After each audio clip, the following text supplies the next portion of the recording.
Online वालों ध्यान से देखो, आज पढ़ाई नहीं हो रही है, उसकी जगह हम लोग एमपी का जो सेट का पेपर हुआ है ना उसको डिस्कस कर रहे हैं।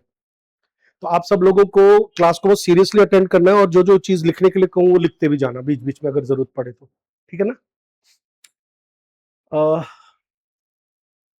पेपर बहुत अच्छा था।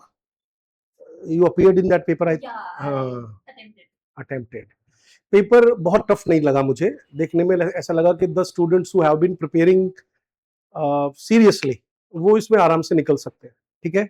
अच्छा, इसको सॉल्व करने से आपको पता चलेगा, इक्का दुक्का क्वेश्चन तो इसमें वो दिख जाएंगे जो अब तक आपने पढ़ा है, बिकॉज आपने अभी ड्रामा यूनिट का मेरे ख्याल से थोड़ा हाफ से ऊपर की चीज पढ़ी है ना। तो बस स्टार्ट करते जाओ, कॉपी खोल के रखो, कुछ कुछ इंपॉर्टेंट है मैं कहूँ लिखने के लिए तो लिखते जाना। हालांकि 100 क्वेश्चन है तो 1 बजे तक मान लो मैं कंटिन्यूसली डिस्कस करूं तो 1-2 मिनट 3-4 मिनट भी कई बार एक क्वेश्चन को लग जाएंगे। जैसे आंसर्स मैंने मार्क ऑलरेडी कर लिए हैं। जैसे पहला क्वेश्चन है, that is taken from a very common sense, which punctuation mark is used to indicate omitted words in a quotation. तो आप सबको मालूम है कि उसके लिए इंग्लिश में एक वर्ड यूज होता है, दैट इज एलिप्सिस। तो अपनी कॉपी में फटाफट से वर्ड लिख लो।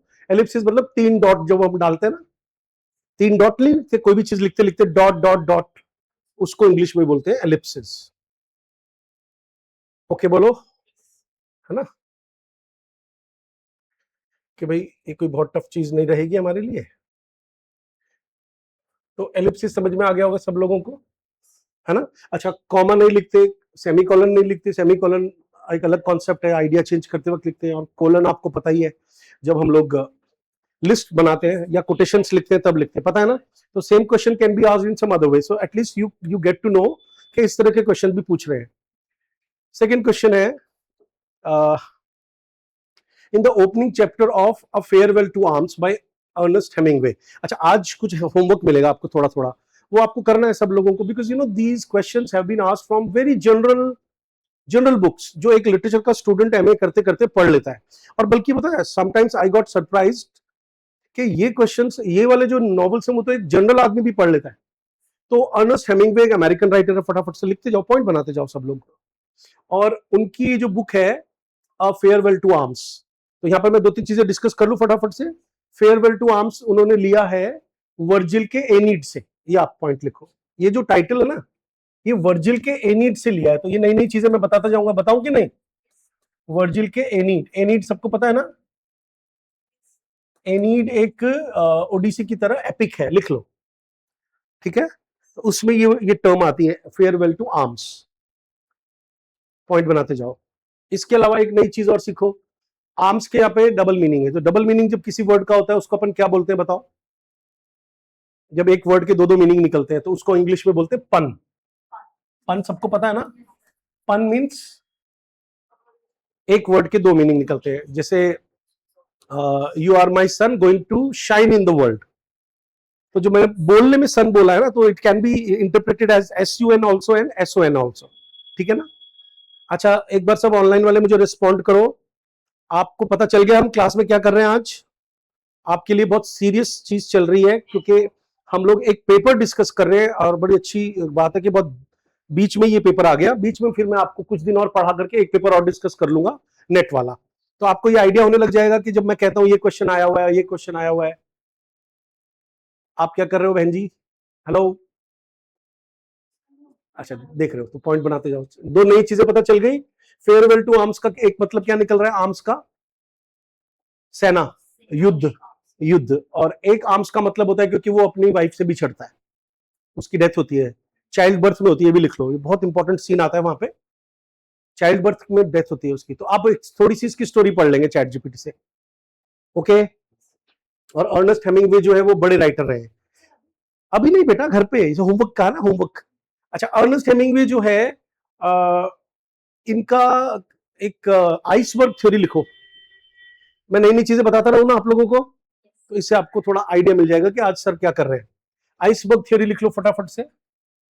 और आइसबर्ग थ्योरी को इंटरनेट पे निकाल लो 2 मिनट के लिए, मैं यहाँ पे बोर्ड पे भी लिख देता हूं। आइसबर्ग थ्योरी, किसी को पता है क्लास में क्या होता है?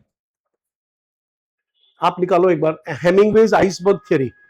मुझे जहां तक ख्याल है आप में से किसी को भी पता नहीं होगा, लिखते जाओ, देखो क्या आया चैट जीपीटी पे।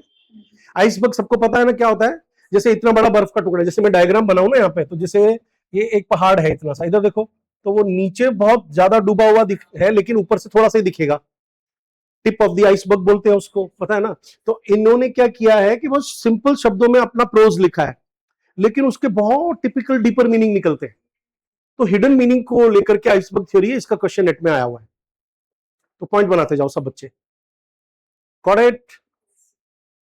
तो अब इसका क्वेश्चन है, इधर देखो, ये जो फर्स्ट चैप्टर है उस पर इन्होंने क्वेश्चन पूछा है कि व्हाट के in the opening of chapter 1 a farewell to arms Ernest Hemingway what could the narrator see at night in the mountains. तो क्योंकि ये युद्ध का नॉवल है, तो उनको फ्लैशेस फ्रॉम द आर्टिलरी नजर आ रही है। ये पहले पेज के ऊपर पहले ही सीन पे दिखा रखा है कि जिस गांव में वो रुका हुआ है वहां पे दूर से फ्लैशेस नजर आ रहे हैं। आर्टिलरी समझते हो ना, बम बम बरस रहे हैं कहीं पर, आर्टिलरी नहीं पता, गोलियां चल रही हैं, लिख लो गोलियां चलना, तो उसके फ्लैशेस नजर आ रहे हैं, समझ गए। कोई भी वर्ड नहीं आता मुझसे पूछ लिया करो, ठीक है। कैंप फायर नहीं है, स्नोफॉल नहीं हो रहा है, village burning in the valley भी नहीं है, ऐसा सीन नहीं दिखा है।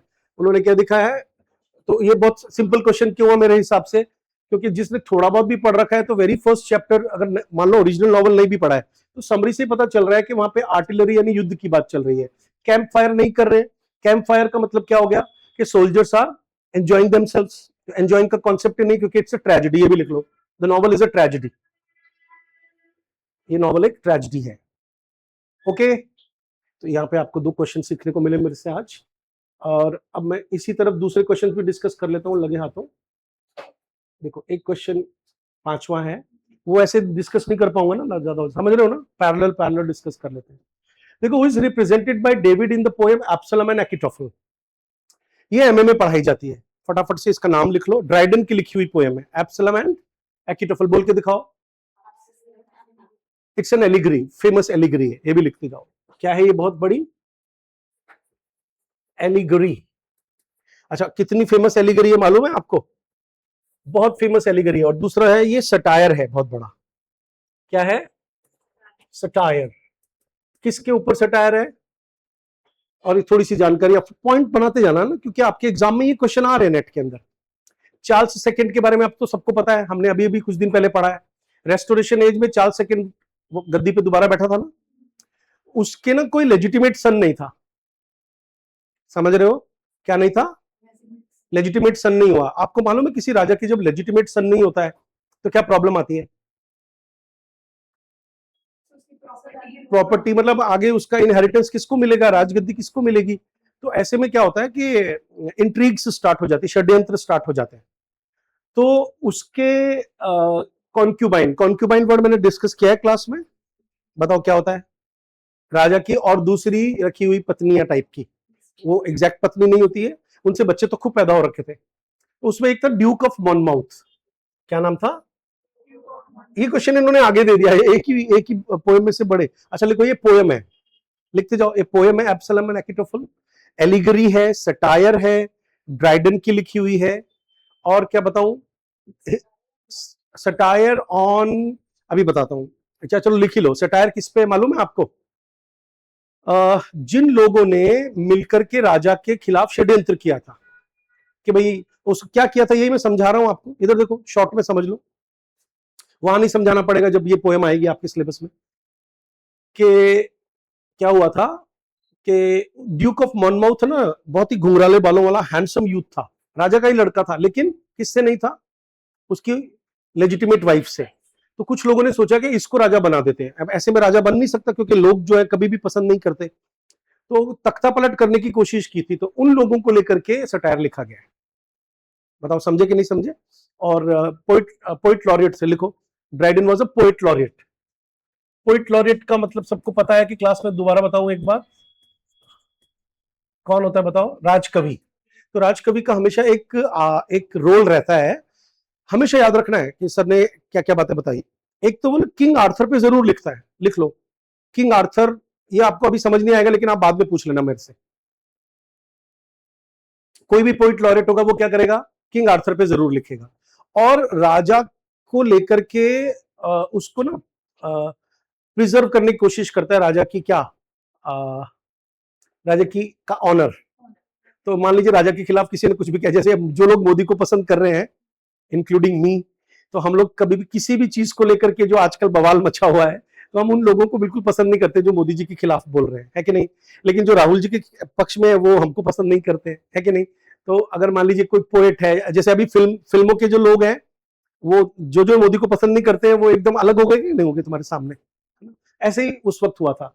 तो अब उसमें क्वेश्चन क्या है कि इधर देखो ध्यान से, ये पोएम जो है ना, अब ये पैरेलल एलिगरी क्या होती है बताओ सच्ची में, पैरेलल होता है ना, पैरेलल कहानी होती है। अब इत्तेफाक से बाइबल में सेम सिचुएशन आई थी कि एक डेविड किंग था, कौन था, और उसके लेजिटिमेट बच्चा नहीं था, और सेम तरह का षड्यंत्र वहां पे भी हुआ था। कुछ समझे। जैसे हमारे यहाँ पे एक फिल्म आई थी हम साथ साथ हैं, आपने ध्यान से देखा होगा, उस फिल्म में 4 भाई हैं और एक सौतेला है, तब वो आती है तो बीच बीच में राम जी की तस्वीर जरूर दिखाते हैं राम परिवार के साथ। तो बताऊं, they are giving a parallel to Ramayana, उसको एलिगरी बोलते हैं। तो अब यहाँ पे क्वेश्चन आ गया कि उस पोएम में एक्चुअल में, अच्छा राजा ने डायरेक्ट लिखता तो हमारा जो ड्राइडन अगर वो डायरेक्ट पोएम लिखता तो उसके ऊपर बाकी के लोग क्या करते और सटायर लिखते। तो उसने क्या किया, अपने आप को बचाने के लिए इनडायरेक्ट वे में कहा। जैसे अभी कुछ लड़कियां वीडियो बना रही थी कि ओ भाई मोगली, मोदी ना बोल करके मोगली बोल करके वीडियो बना रही, अब बोल हमारा क्या बिगाड़ेगा, नहीं समझे। तो ऐसे ही उसने क्या किया, डेविड राजा को, इधर देखो ये बाइबल का कैरेक्टर है, लिख लो, David is the character in Bible. उसके उसके मतलब जो इलेजिटिमेट बच्चा है ना, समझ में आ रही है सारी बातें, उस कहानी को एज इट इज यहां पर उन्होंने रख दिया। तो इन्होंने क्वेश्चन पूछ लिया कि who is represented by David in the poem Absalom and Achitophel. तो साफ पता चल रहा है King Charles second, James second क्यों नहीं क्योंकि आपको मालूम है कि ड्राइडन के वक्त जेम्स सेकंड नहीं हुआ था, वो बाद में हुआ है, चार्ल्स के बाद। और ओलिवर क्रॉमवेल ड्राइडन के पहले हुआ है, और वो राजाओं के खानदान से नहीं है। ओलिवर क्रॉमवेल के बारे में क्या जानते हो बताओ। क्या तुमको सिर्फ मैं आंसर बताऊं कि कुछ डिस्कस करूं ताकि तुम्हारे दिमाग में जाए। चलो मुझे बताओ, ओलिवर क्रॉमवेल कौन था। प्यूरिटन था, जिसने क्या किया था, चार्ल्स फर्स्ट को मारने के बाद वो गद्दी पे बैठ गया था ना, बताया तो था। कौन सा पीरियड है उसका, चलो बताओ। आपको सबको मालूम है कि 1649 से लेकर के और 1660 तक, उससे 1 साल पहले तक क्रॉमवेल बैठा था, याद है ना, तो उसका बेटा बैठा था। फिर उसके बाद में, और इस पीरियड को क्या बोलते हैं, इंटररेग्नम ये सब क्वेश्चन आ रहे हैं, पता है आपको, लिखो इंटररेग्नम।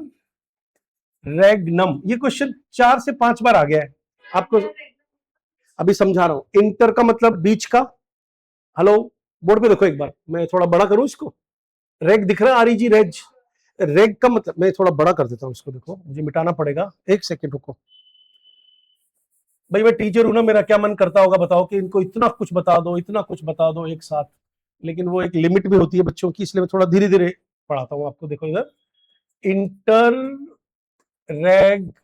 ये याद रहेगा आपको। इसको और क्या बोलते हैं बताओ, इसी पीरियड को कॉमनवेल्थ पीरियड, याद रखना है आपको, लिखो फटाफट से। इसके बाद के पीरियड को रेस्टोरेशन बोलते हैं, ठीक है ना। तो रेग मतलब राजा, साक्षी समझ में आया ना। इंटररेग्नम का मतलब है राजा के, भाई अब तक राजा चले आ रहे थे। This is the only period when there was no king on the throne, instead of king somebody else out of the line of king somehow, समझ रहे होंगे आप लोग। जैसे हमारे यहाँ पे क्या होता है बताओ, डेमोक्रेसीज में राष्ट्रपति शासन लगा दिया जाता है ना, कभी सरकारें चुन करके आ रही हैं, सरकार कभी फेल हो जाती है तो उसकी जगह बीच में राष्ट्रपति शासन लगा देते हैं, जो हम उतना अच्छा नहीं मानते। चलो आगे चलते, समझ में आ रहा है सबको। तो इसका आंसर क्या होगा, किंग चार्ल्स सेकेंड, समझ गए। उसके बाद में एक क्वेश्चन इन्होंने पूछा है, देखो इधर, what famous declaration does Saturn make about ruling in hell. Paradise lost के बारे में सबने पढ़ा है एमए के अंदर, थोड़ा थोड़ा, नहीं पढ़ा है तो ध्यान से सुन लो, पॉइंट बनाओ, लिखो। मिल्टन की सबसे फेमस किताब है पैराडाइज लॉस्ट, मिल्टन, पॉइंट बनाते जाओ, okay, John Milton. Paradise lost जो है, इसके लिखो स्टार्टिंग में देयर वर 10 बुक्स, छोटे छोटे पॉइंट्स बनाओ। In the starting there were 10 books, okay. फिर क्या हुआ, उसने ये सोचा कि मैं इंग्लिश में पहला एपिक लिख रहा हूं, इंग्लिश लैंग्वेज में there was no epic, okay. या तो ग्रीक लैंग्वेज में एपिक रहे थे, या रोमन लैंग्वेज में एपिक रहे थे। ओके, एपिक क्या होता है? महाकाव्य, एक लंबी पोएम। हर कल्चर का अगर आपको देखना है कि a particular culture is how much rich, so उसके अगर एपिक्स लिखे हुए हैं, जैसे हमारे कल्चर में रामायण, महाभारत, उपनिषद, वेद, तो हमको पता है कि भाई हम बहुत बड़ा रिच कल्चर है। तो इनको ऐसा लगा कि मैं एक बड़ा काम कर रहा हूं, और क्योंकि ज्यादातर एपिक्स में, mostly in the western epics, the books are divided into 12 sections. बताओ समझे कि नहीं? 12 में होते। तो इनको लगा कि मेरी बुक तो 10 में ही है, तो मैं भी इसको एपिक का शेप देने के लिए क्या करूं, 12 में। तो उन्होंने क्या किया, एक 2 बुक्स के आधे आधे पार्ट करके और फिर उनको बांट दिया। उसका अलग क्वेश्चन डिस्कस करेंगे कभी और, जब हम ये पैराडाइज लॉस्ट पढ़ेंगे। समझ गए? पैराडाइज लॉस्ट के अंदर मेन कहानी क्या है बताओ? कि नहीं, उसमें ये सब स्टार्टिंग ऐसे होती है कि हेवन के अंदर युद्ध होता है। गॉड ने राजगद्दी किसको दे दी है? अपने बेटे क्राइस्ट को। और सेटन भी गॉड से क्रिएट किया हुआ है, क्योंकि everything is created by God. तो वहां पे उनका नाम है लूसीफर। सेटन का नाम हेवन में लिखो लूसीफर। ये भी एक क्वेश्चन बनता है, लूसीफर का मतलब begotten of light. Begotten of light, सब लोग लिख रहे हो ना? अलग से नोट्स बना के रख लेना। इनमें से कोई भी क्वेश्चन एग्जाम में आपको हो सकता है 5-7 क्वेश्चन दिख जाए। सेटन का नेम है हेवन में। हाँ, ध्यान से सुनो पहले। हाँ, वही समझा रहा हूं। फिर जब उसको वहां से फेंक दिया ना, तो पहला क्वेश्चन ये बनता है कि कहां फेंका? तो हेल में। और क्रिश्चियन लोगों के यहाँ हेल का कॉन्सेप्ट क्या है कि देखो, ये बहुत इंपॉर्टेंट चीजें डिस्कस हो रही है क्लास में। किस किस को पता है कि हेल का क्या कॉन्सेप्ट है? मना कर दो, मना भी किया करो आप लोग, क्या हमें नहीं पता सर? सिलिंड्रिकल है वो। क्या है बताओ? सिलेंडर कैसा होता है? ऐसा, पता है ना आपको? हिंदी में पता नहीं क्या बोलते हैं। तो अब सिलिंड्रिकल है और उसमें ना लाइट नहीं है, लेकिन आग है। आग को ना 2 एलिमेंट से जोड़ के देखते हैं, एक तो तपन, जलाएगी वो, एक उसमें लाइट होती है। अब उसमें से लाइट निकाल लो, तो वो लाइट निकालने से उसकी तपन खत्म हो गई ना। वो लाइट तो है हेवन में। शीतल प्रकाश, उसको क्या बोलते हैं? नूरे इलाही। वो आपको पता होना चाहिए, ये मालूम नहीं है? आपने कभी नहीं देखा देवी देवताओं जब भी फिल्मों में दिखाते तो एक लाइट के साथ दिखाते हैं, और एक बहुत से एक अलग तरह के सितार बजने की या कुछ अलग तरह की आवाज आती है, जैसे कुछ हल्के हल्के घुंघरू बज रहे हो। अजीब, आई कांट एक्सप्लेन दैट। इसका मतलब क्या है कि एक तो वो म्यूजिक, ये जो कॉन्सेप्ट है ना, ये वेस्टर्न है। वहां पे म्यूजिक बजता रहता है, और वहां पे एक शीतल अग्नि है, सॉरी शीतल प्रकाश है, जिसको क्या बोलते हैं? नूरे इलाही। उर्दू में बोलते हैं नूर, मतलब चेहरे पर लाइट। चेहरे पर लाइट को नूर नहीं बोलते हैं? तो मेरी आंखों का नूर है, नूर नहीं सुना? हाँ, थोड़ा जब कुछ ऐसे लगता है ना नहीं पता, तो मुझे अजीब लगने लगता है कि जेनजी को कैसे पढ़ाऊं। आओ जेनजियो पढ़ो। एक जगह जेनजी लिखा हुआ था, तो मैंने पता क्या सुना, हिंदी में लिखा था जैन जी। मुझे लगा कोई जैन साहब है, जैन जी। क्योंकि वो ज के पैर के नीचे बिंदी नहीं लगा रखी थी। अच्छा चलो ध्यान से सुनो। तो लूसीफर नाम था, और जब वो हेल में फेंक दिया गया तो वो वहां पे जल के काला हो गया, और वो बाद में वहां पे सांप बन गया। और वहां पे लीडरशिप क्वालिटीज के साथ उसने जितने भी और एंजल्स गिरे थे, फॉलन एंजल्स, उनको इकट्ठा करके, क्योंकि किसी भी कीमत पर ये वापस नहीं जा सकता, it is impossible. Heaven, hell से हेवन में नहीं जा सकते। तो फिर वहां पर वो क्या करता है, एक बहुत फेमस लाइन बोलता है, वो ये लाइन है, पढ़ो। Better to reign in hell than serve in heaven. इसीलिए कुछ क्रिटिक्स ने रोमांटिक पर्टिकुलर पोएट्स में, जिसमें विलियम ब्लेक का नाम लिखो, लिखो एक विलियम ब्लेक, आपको पढ़ाएंगे आगे जाकर के। विलियम ब्लेक ने क्या किया, इसको कहा कि ये हीरो है, क्राइस्ट हीरो नहीं है इस पोएम का, क्योंकि इसमें हीरोइक क्वालिटी है। सेटन में कैसे हुई? चलो बताओ, हीरोइक क्वालिटी कैसे हुई? एक आदमी आपको जो बहुत आप झुलसे हुए हो, हताश हो, निराश हो, उसमें वो कह रहा है कि रेन में ना, हेल में रेन करे, रेन मतलब राज्य, बजाय हेवन में क्या करे? सर्व। मतलब उस गॉड का कहना मानने के, तो यहाँ पे you know there is an allegory, god is equal to king, और ये लोग क्या बन गए, डेमोक्रेटिक तरीके से प्रजा बन गए। और मिल्टन के बारे में आपको एक बात पता होनी चाहिए, Milton was a Puritan. Puritan लोग are always against the king. तो बहुत सारी बातें बता दी मैंने, ठीक है। तो ये वाली लाइन आपको याद रखनी है। अब इसमें ये बाकी के ऑप्शंस देखो, heaven is lost for ever, ऐसा वो कभी नहीं कहता, वो कभी भी पछताता नहीं है, उसको कोई गम नहीं है कि हेवन छूट गया। Evil be thou my good, वो ये भी मेनली नहीं कहता। ऑल इज लॉस्ट, वो ये भी बोलता है, लेकिन केवल ये नहीं बोलता, वो डिक्लेयर, क्या फेमस डिक्लेरेशन पूछा है इन्होंने यहाँ पर, ये भी एक समस्या है कि फेमस डिक्लेरेशन क्या है, better to reign in hell, और अपने आप में ये कहावत बन गई है आज, याद रहेगा सबको। चलो आगे चलते हैं। तो मैंने 4 क्वेश्चंस डिस्कस कर लिए, आगे बढ़ते हैं। देखो चलो बताओ, बेनिफिट हो रहा है, ठीक है। पढ़ना जरा क्या लिखा हुआ है, ऑडियो लॉग्स सब लोगों को पढ़ना है। Audio logs are mainly used in the classroom for improving which of the following skills.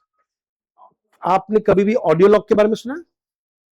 Internet खोलो, आओ थोड़ी रिसर्च करें सभी बच्चे। एक टूल होता है ऑडियो लॉग, दिख गया? काफी सारे लोग इसमें आपस में जुड़ करके और ऑनलाइन पढ़ सकते हैं। और क्योंकि ऑडियो नाम है, तो ऑडियो किस लिए यूज होता है बताओ? लिसनिंग के लिए।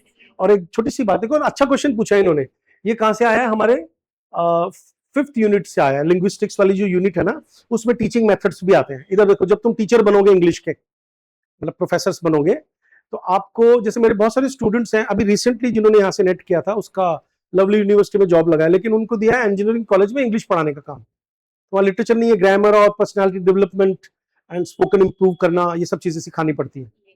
मतलब आपकी भी जॉब लग सकती है। तो उसमें हर स्टूडेंट को मैं हमेशा कहता रहता हूँ ना कि स्पोकन ज्वाइन करना चाहिए, फ्लुएंट होना चाहिए इंग्लिश में, बिल्कुल इतना जबरदस्त फ्लुएंट होना चाहिए कि आपका फर्स्ट इंटरव्यू क्लियर हो जाए। तो उसमें अब इन्होंने एक बहुत अच्छा क्वेश्चन पूछ लिया। एक बात का हमेशा ध्यान रखना है, while teaching English to non English people, we call them non-natives. जब आपको इंग्लिश सिखाई जाएगी तो English is for you first language और second language, it can be either second language or a foreign language, है ना। तो उसमें ये कहा जाता है कि लिसनिंग, स्पीकिंग, रीडिंग और राइटिंग, चारों टॉपिक्स इंप्रूव होने चाहिए, है कि नहीं? अच्छा टीचिंग मेथड किसको मानते हैं बताओ, जिसमें चारों चीजें आ जाए। लेकिन coincidentally what is the drawback, that whatever teaching methods we follow, या तो किसी में इस पे ज्यादा जोर दे दिया जाता है, या किसी में इस पे, किसी में इन 2 पे, किसी में इन 3 पे, लेकिन चारों किसी के इंप्रूव नहीं होते।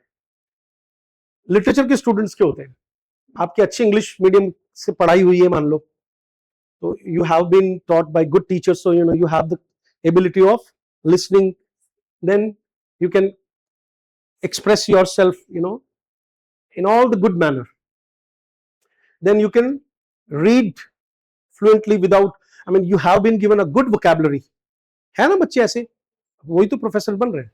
एंड राइटिंग, क्या आपको किसी भी टॉपिक पे कहा जाए देन यू कैन राइट। तो उसमें ऑडियो ब्लॉग्स का क्वेश्चन पूछ लिया, are mainly used in the classroom for improving which of the following से। ऑडियो की वजह से ऑब्वियसली उनको सुनना पड़ेगा, तो ये बहुत इजी क्वेश्चन, किसी को डिटेल नहीं पता तो भी वो, तो ऑडियो ब्लॉग्स के बारे में आप थोड़ा एक्स्ट्रा जानकारी घर पे लोगे आज, ये काम आप करते रहोगे अब, है ना। इधर ये वाला क्वेश्चन देख लो, 7th वाला, in which of the following poems is Sophocles referred to. पहली बात तो तुम मुझे ये बताओ कि क्या मैंने आपको कुछ दिन पहले सोफोक्लिस पढ़ाया है? कौन सा ड्रामा पढ़ाया था? ग्रीक ड्रामा पढ़ाया था, कहानी सुनाई थी इडिपस, है ना। अच्छा, सोफोक्लिस क्यों फेमस है ग्रीक कल्चर में? 2 नाम याद रखने, 3 रख लो चलो। देखो इडिपस का नाम गलत बोल गया, सॉरी। आपको नाम याद रखना है, एक तो सोफोक्लिस, है ना, एक नाम आपको याद रखना है एरिस्टोफेन, है ना, और एक यूरिपिडीज। नाम लिख लो फटाफट से। उसमें फर्स्ट और थर्ड वाले तो ट्रेजेडी के लिए फेमस है। तीनों नाम बोल के दिखाओ सब लोग। सोफोक्लीज, एरिस्टोफेन, यूरिपिडीज। मेरी हैंडराइटिंग समझ में आ रही है? ऑनलाइन वालों सबको सब लिख रहे हो ना? कोई भी इसको लाइटली नहीं लेगा। चलो, अब मुझे मालूम है कि मेरा कोर्स पीछे रह जाएगा हल्का सा एक दिन का, उसके बावजूद भी मैं ये रिस्क ले रहा हूं सिर्फ तुम्हारे माइंड के लिए कि जो भी बच्चा इस तरह से पेपर करने का इंटरेस्ट शुरू कर देगा ना, और जो अभी सेट में बैठेंगे, मेरे ख्याल से लगभग सभी बच्चे सेट देंगे, उनके लिए तो वैसे भी बहुत इंपॉर्टेंट माना जाएगा, है ना। जिन्होंने सेट का फॉर्म नहीं भरा अभी भी भर दो, 10 अगस्त तक उसकी डेट बढ़ गई है, ठीक है। सबको मेरा कहना मान के भर देना चाहिए, तुझे भी भर देना चाहिए। Good girl. तो सोफोक्लीज क्यों फेमस है बताओ? ट्रेजेडी के लिए। And through his tragedies he has talked about that human being is destined to fall. There is no happiness in his life. Ultimately दुख ही दुख है, दुख ही दुख है। तो सोफोक्लीज ने हमेशा, यूरिपिडीज और सोफोक्लीज जाने जाते हैं जीवन में ट्रेजेडीज शो करने के लिए। ओके, आपको कोई भी आदमी ऐसा नहीं मिलेगा जो ये कहेगा कि नहीं साहब मेरे तो कभी कोई दुख ही नहीं आया। दुख तो आएगा ना यार, अरे किसी न किसी सबके पेरेंट्स तो मरेंगे ना, ऐसा तो हो ही नहीं सकता। और कोई ऐसे भी नहीं कह सकता कि पूरी मैरिड लाइफ में कोई झगड़ा ही ना हुआ हो, धोखा ना मिला हो, है ना। दुख तो है ना जीवन में। अब क्या है कि पहले तो ये बताओ कि मैथ्यू आर्नल्ड का नाम किस किसने सुन रखा है? पढ़ा है ना आपने? मैथ्यू आर्नल्ड एक विक्टोरियन पोएट है, लिखो। मैथ्यू आर्नल्ड बहुत बड़े विक्टोरियन पोएट हैं, क्रिटिक हैं। दो चीज के लिए हम इनको जानते हैं, दोनों हम पढ़ेंगे सिलेबस में। इन्होंने वर्ल्ड फेमस पोएम लिखी है डॉवर बीच। ओके, चलो मुझे बताओ डॉवर बीच के बारे में कुछ जानते हो, हाँ या ना? पोएम के बारे में नहीं, इस बीच के बारे में नहीं मालूम ना। इंग्लैंड और फ्रांस का डिस्टेंस पता है कितना सा है समुद्र से? एक छोटा सा समुद्र का टुकड़ा आता है, उसको चैनल बोलते हैं, इंग्लिश चैनल, पता है? तो इंग्लैंड का वो हिस्सा जहां से एकदम से फ्रांस दिखता है। ओके, इसका रेफरेंस किंग लियर में भी आता है, क्योंकि वहां जो लड़ाई होती है ना, जब वो कॉर्डिलिया की शादी कहां हो जाती है? पेरिस में हो जाती है ना। तो वो लास्ट में अपने फादर को बचाने के लिए आती है, तो वो डॉवर बीच में ही उनका युद्ध होता है। तो लिख लो फटाफट के, इस डॉवर बीच का रेफरेंस किंग लियर में भी आया है। और आपने एक नॉवल का नाम सुना होगा जरूर, अ टेल ऑफ टू सिटीज, सुना होगा यार। चार्ल्स डिकेंस का नॉवल है टेल ऑफ टू सिटीज। उसमें पेरिस और लंदन की कहानी है, उसमें भी डॉवर बीच का रेफरेंस आता है, क्योंकि अगर बार बार कोई पेरिस जाएगा तो कहां से जहाज पकड़ेगा? डॉवर बीच से। बताओ समझे कि नहीं समझे? तो डॉवर बीच पोएम के अंदर राइटर ने क्या लिखा है फटाफट से सुन लो। ये पोएम मैंने अपने यूट्यूब पे एक्सप्लेन करके और अपलोड कर रखी है। कोई स्टूडेंट जो सीरियस है, वो कोई भी मेरी बात है उसको इतना जबरदस्त तरीके से कैच करेगा, उस काम को इतनी जल्दी करेगा, बस उसी वक्त वो समझ जाओ या तो जेआरएफ कर लेगा या उसका फर्स्ट अटेम्प्ट में जॉब लग जाएगा। क्योंकि जब मैं कहता हूं ये करो ये करो ये करो, उसको लाइटली नहीं लेना है। पोएम मैंने कही है तो आज जाकर के उसको पढ़ लो, देख लो, आज के आज। डॉवर बीच पोएम में उसने ना एक बहुत ही सीरियस एंड सॉल्म, एक वर्ड है इंग्लिश में SOL, बताओ सॉल्म की स्पेलिंग? EMN। सॉल्म सुना है? सैड। वो अपने हनीमून मनाने के लिए वहां गया हुआ था, लेकिन वो क्योंकि थोड़ा सा सेज क्रिटिक माना जाता है, थोड़ा सीरियस टाइप का आदमी है, तो लहरों का आना और जाना जब देख रहा था ना वो, तो सोफोक्लीज ने भी अपने ड्रामास के अंदर काफी समुद्र दिखाया है, लेकिन लहरों के आने जाने को उसने जीवन के उतार और चढ़ाव से लिंक किया है। अब बताओ समझे कि नहीं? तो उस पोएम में उसने कहा है सोफोक्लियन रिट्रीट करके एक फ्रेज यूज किया है, तो वो वर्ल्ड फेमस हो गया, याद रहेगा। तो डॉवर बीच पोएम में उसका रेफरेंस आता है, समझ गए? उसके अलावा जो 3 पोएम्स हैं देखो इधर, यूलिसिस ये टेनिसन की लिखी हुई है, द ब्लेसेड डेमोजल एक और क्रिटिक राइटर की लिखी हुई है, लोटस इटस भी टेनिसन की लिखी हुई है, ये हम बाद में पढ़ेंगे। अभी जिन्होंने ओडिसी देखी है उसमें उन्होंने लोटस इटस का कॉन्सेप्ट देखा होगा कि वो जो ओडिसियस है हमारा, उसको वो लोटस के फल खिला करके 7 साल तक याददाश्त गायब करके रखती है उसकी। तो लोटस ईटर्स में यहाँ पर एक फ्रूट का नाम है लोटस, वो हम इसमें इसी पेपर में आगे इसका भी क्वेश्चन पूछ लिया है उन्होंने। ठीक है, चलो आगे चलते हैं। समझ में आ रहा है सब बच्चों को? आगे देखो, अगला क्वेश्चन डिस्कस कर रहा हूं, पढ़ो इसको। Which of the following students' abilities is demonstrated by a literature review? अब देखो, हमारे यूनिवर्सिटी ऑफ राजस्थान में लिटरेचर रिव्यू सिखाया जाता है फर्स्ट या सेकेंड ईयर में। कभी लिखा है? नहीं लिखा ना। जैसे आप ओडिसी देख के आए तो मैंने क्या कहा कि उस फिल्म का रिव्यू पढ़ो। जैसे मैं कोई मूवी देख के आता हूं तो उस पर वीडियो बना देता हूं, रिव्यू। रिव्यू लिखने का भी होता है, कोई बुक पढ़ी उस पर रिव्यू लिखना पड़ता है, मतलब लिखवाते हैं टीचर्स। कुछ लोग जानबूझ करके लिख देते हैं, आजकल ब्लॉग्स लिखने वाले भी बुक का रिव्यू लिख देते हैं। अभी इस वीक मेरे जो 1 मिनट के शॉर्ट्स आएंगे ना, उनको ध्यान से देखना। In every short I am talking about a particular book, और वो सारी बिल्कुल थोड़ा सा हटके हैं किताबें जो तुमने नाम भी नहीं सुने होंगे। तो बुक रिव्यू क्यों इंपॉर्टेंट होता है बताओ? इसने क्वेश्चन पूछ लिया, देखो उसमें से जनरल चीज है लिटरेचर के स्टूडेंट के लिए। बोलो ना, क्या एबिलिटी डिमॉन्स्ट्रेट करता है? नई थ्योरी डेवलप करता है क्या वो? नहीं। Able to critically review existing literature. अब मैंने मूवी देखी और उसके अंदर अभी जब मैं स्टार्ट कर रहा था तो तुझे कह रहा था ना कि हमारे यहाँ पे मूवीज बनती है तो थोड़ा एक एंगल नहीं रखते हैं, वो जैसा वाल्मीकि ने लिखा वैसा का वैसा रामायण में दिखा देंगे। लेकिन आप अगर एक बुक को रिव्यू कर रहे हो ना, आप देखोगे कि इन्होंने किस एंगल से लिखा। प्रेमचंद ने अपना गोदान किस एंगल से लिखा? बताओ किस एंगल से लिखा?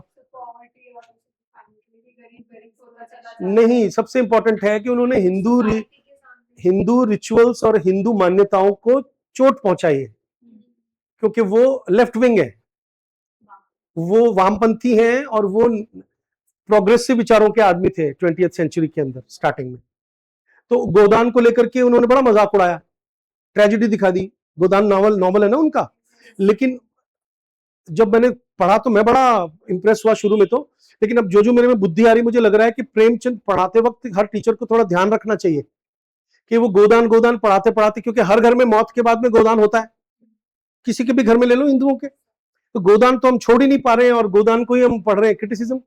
तो फिर वो उस तरह के बच्चे पैदा हो जाएंगे जो कॉकरोच पार्टी में हो रखे हैं। They are criticising every Hindu ritual, नाम रहेगा अल्लाह का, इस तरह की बातें कर रहे हैं वो। सोचो सोचने की बात है कि नहीं? इसका मतलब जब तुम बुक को पढ़ोगे तो तुम देखोगे कि ये आदमी गरीबी दिखा रहा है, सब कुछ कर रहा है, लेकिन कहीं ना कहीं हिंदू मान्यताओं के ऊपर बिल्कुल चोट किए जा रहा है। कहीं पर कोई सहानुभूति नहीं है। गाय को लेकर के, गाय को मारते हुए भी दिखाया भाई के द्वारा, उसको गुड़ में सुई रख करके खिला करके गाय को मारना। हालांकि गांव वाले किस तरह से करते हैं, और मतलब मैं ये कहना चाह रहा हूं कि रिव्यू कर रहा हूं मैं उस बुक का। अब मैंने अपने एंगल से रिव्यू किया, तो जब हम बुक रिव्यू करने लगते हैं तो पढ़ो, able to critically review. Critically का मतलब होता है हर एंगल से सोचना। कोई फिल्म देख के आए, जैसे स्त्री वाली फिल्म अभी आई थी ना, हॉरर कॉमेडी, स्त्री 2। कैसे स्टार्टिंग क्या है उस फिल्म की बताओ?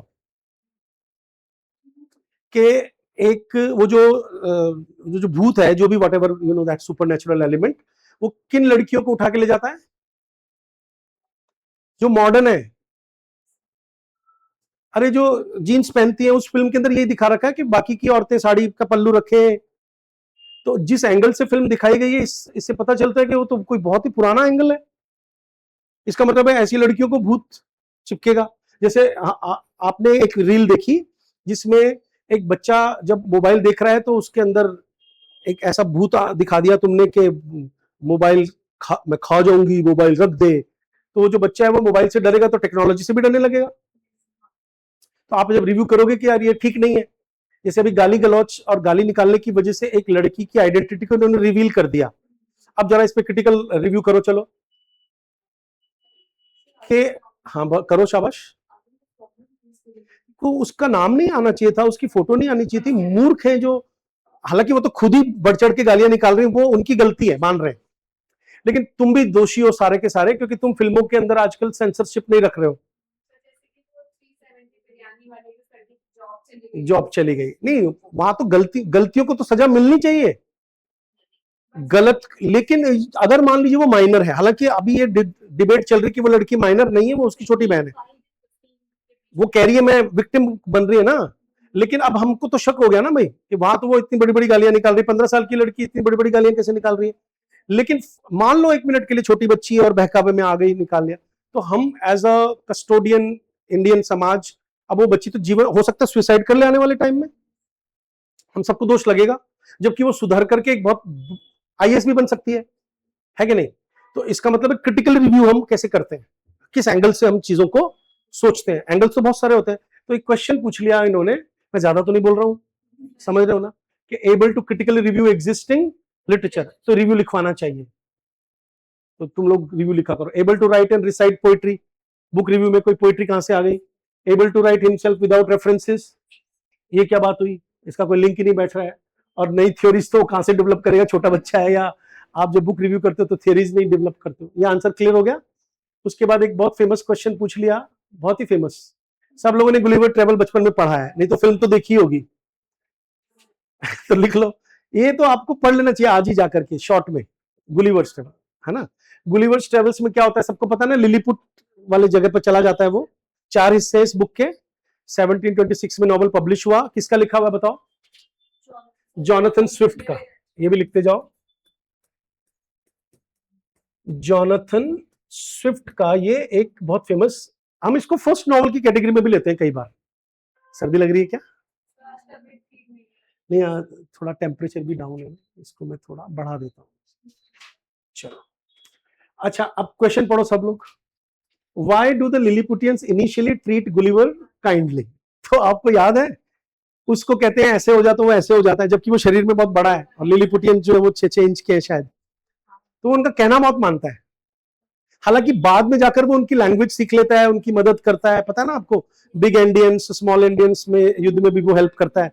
तो इसमें क्वेश्चन पूछा है, because they fear his strength, तो आपको पता है कि वो तो बड़े बहादुर वो उसको कैद कर लेते हैं, पकड़ लेते हैं, तो वो है ना, वो डरते नहीं है। दूसरा, because he promises to show them the world, ऐसा भी वो नहीं करता, क्योंकि उनको ऐसा लगता है हमारा ही संसार।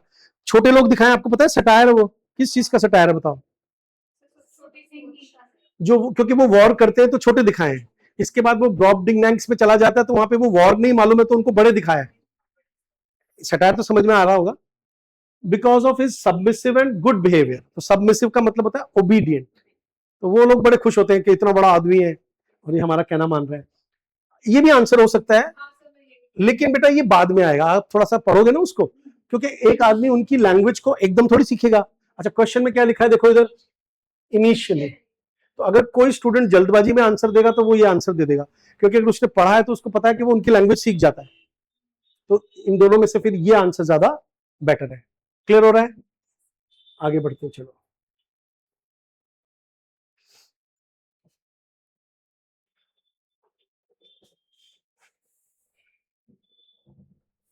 रिलैक्स करते जाओ, गहरी सांस लेते जाओ, घबराना नहीं है, ये नहीं सोचना है ये आदमी क्या कर रहा है ये तुम्हारे को मेंटली एग्जाम के लिए तैयार कर रहा है।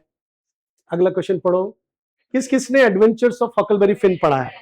बचपन में ही पढ़ाया जाता है स्कूलों में, और ये लिखो अमेरिकन वर्क है, किसका लिखा हुआ है बताओ? ढूंढ लो, ढूंढ के बता दो। हकलबेरी फिन से एक बहुत बड़े राइटर का लिखा हुआ है, चेक करके बताओ। Mark Twain. अब मुझे यहाँ पे मार्क ट्वेन के बारे में भी कुछ बताना है आपको। असली नाम बताओ चलो।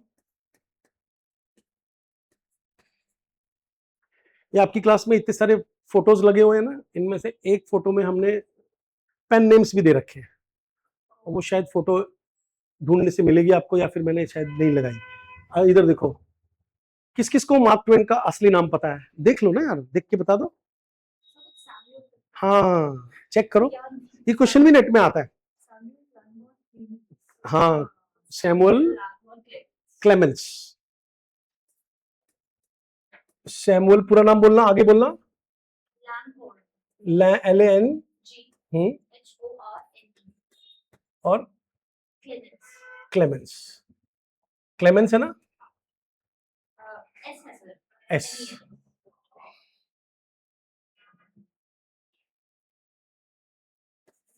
चलो, आपको मालूम है समुद्र में जहाज जब पानी में डाल दिया जाता है तो वो कितना डूबेगा शुरू शुरू में, वहां पे उसके लिए उसकी जगह पर ना एक मार्क लगा देते हैं, उसको बोलते हैं मार्क ट्वेन। तो उनको ये काम मिला हुआ था, शुरू में वो गरीब थे ना, तो मार्क ट्वेन का काम करते थे, इसलिए उन्होंने अपना नाम मार्क ट्वेन रख लिया। तो ये उनका पेन नेम है। एक और क्वेश्चन डिस्कस करने से पहले साइड में नए नए क्वेश्चन डिस्कस कर लेते हैं। ये जो किताबी नाम होते हैं राइटर्स के, उनको क्या क्या बोलते हैं बताओ? देखो, एक तो बोलते हैं नॉर्म डी प्लूम, ये आपको मालूम होना चाहिए, सब लोग लिखो, नॉर्म डी प्लूम, नया वर्ड मिला। दूसरा तो आपको पता ही है, पेन नेम, है ना, तो ये उनका नॉर्म डी प्लूम है। समझ गए? अब क्वेश्चन पे आते हैं। Adventures of Huckleberry Finn, what is the name of the gang formed by Tom Sawyer? ये हमारा हीरो है, टॉम सॉयर। मिसिसिपी पिरेट्स, यहाँ पे भी एक क्वेश्चन तैयार हो रहा है आपका, क्योंकि जो नदी इसमें पूरे नॉवल में दिखाई है वो मिसिसिपी रिवर है, ठीक है। Tom Sawyer's gang, robbers of Missouri, Missouri का रेफरेंस भी आता है वहां पे, हक फिन्स बैंड, तो ये टॉम सॉयर्स गैंग उसका नाम है, गैंग वर्ड रखा है उन्होंने, ठीक है। तो ये कहानी आपको पढ़ लेनी चाहिए। अगला क्वेश्चन देखो, उधर देखो जरा। Which phrase in the Whitsun Weddings best reflects Larkin's? तो पहले तो आप नाम लिख लो राइटर का, लिखो फिलिप लार्किन। ये 20th सेंचुरी के बड़े कवि हुए हैं, है ना। मूवमेंट पोइट की कैटेगरी में आते हैं, लिखते जाओ फटाफट, कौन से कैटेगरी में आते हैं? Movement poet.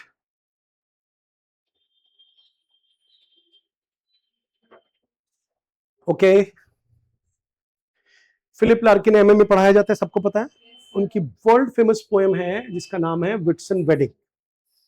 विट्सन वेडिंग लिखो, अगस्त सितंबर में वेडिंग का सीजन होता है उनके यहां। फिर एक छोटा सा पॉइंट बनाओ, the poem is about a railway, short railway journey. Whitson wedding is about a short railway journey. समझ गए? अच्छा, इस पोएम में उन्होंने मजाक किसका उड़ाया है? तो आपको मालूम होना चाहिए, ही वॉज अनमैरिड। लिखते जाओ, ही वॉज अनमैरिड। और इसके अलावा क्या क्वेश्चन बन रहे हैं, क्या आए हुए हैं, वो भी लिखवाता जाऊंगा। ही हैज कॉल्ड, लिखो, he has called his childhood a forgotten boredom.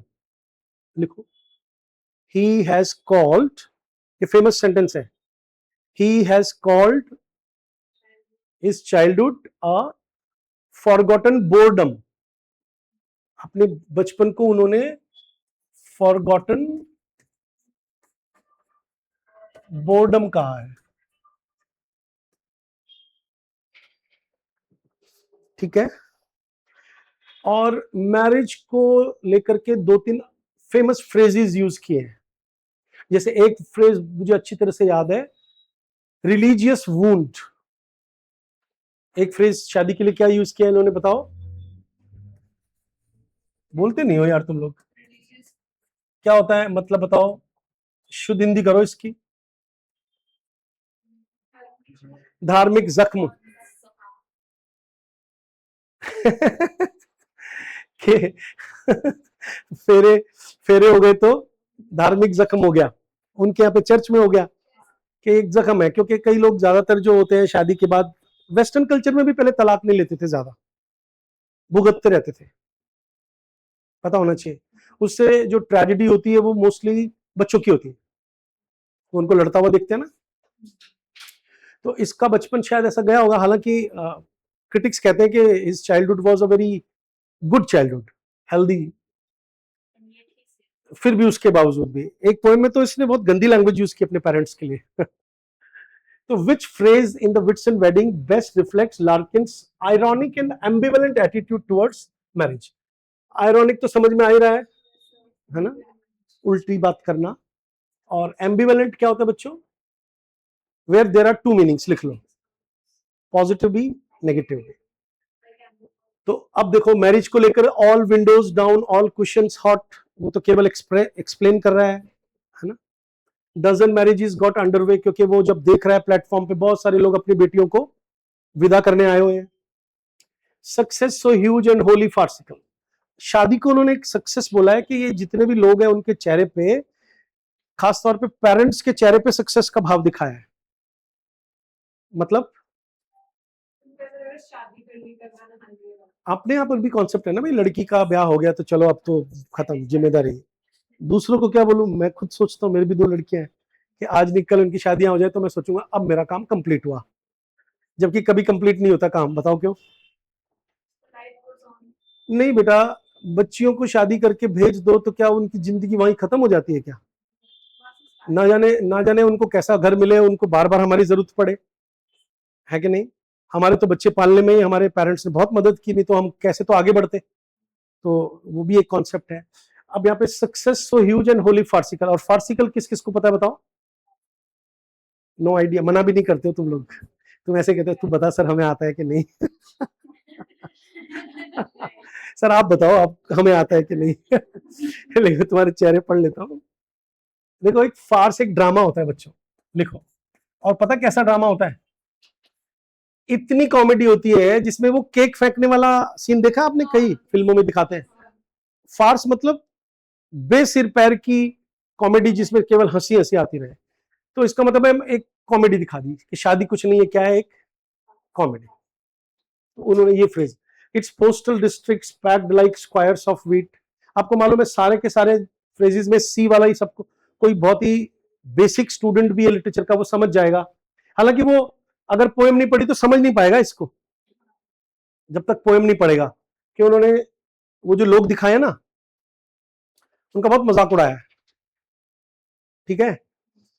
तुम अगर शादी देखोगे तो अगर मान लो तुम थोड़े से शादी के खिलाफ हो या थोड़े से कम कैपिटलिस्ट टाइप के हो तो तुम क्या मजाक उड़ाओगे। आजकल हम देखते हैं ना शादियों में, पता नहीं क्यों अजीबोगरीब तरीके से चलती स्टेज से लड़की आ रही है माला लेकर, उधर से वो फिर वो बीच में कई बार वो स्टेज रुक जाती है, वो आग जला के आ रहे हैं, एक लड़की बेहोश होकर मर गई शायद धुएं से।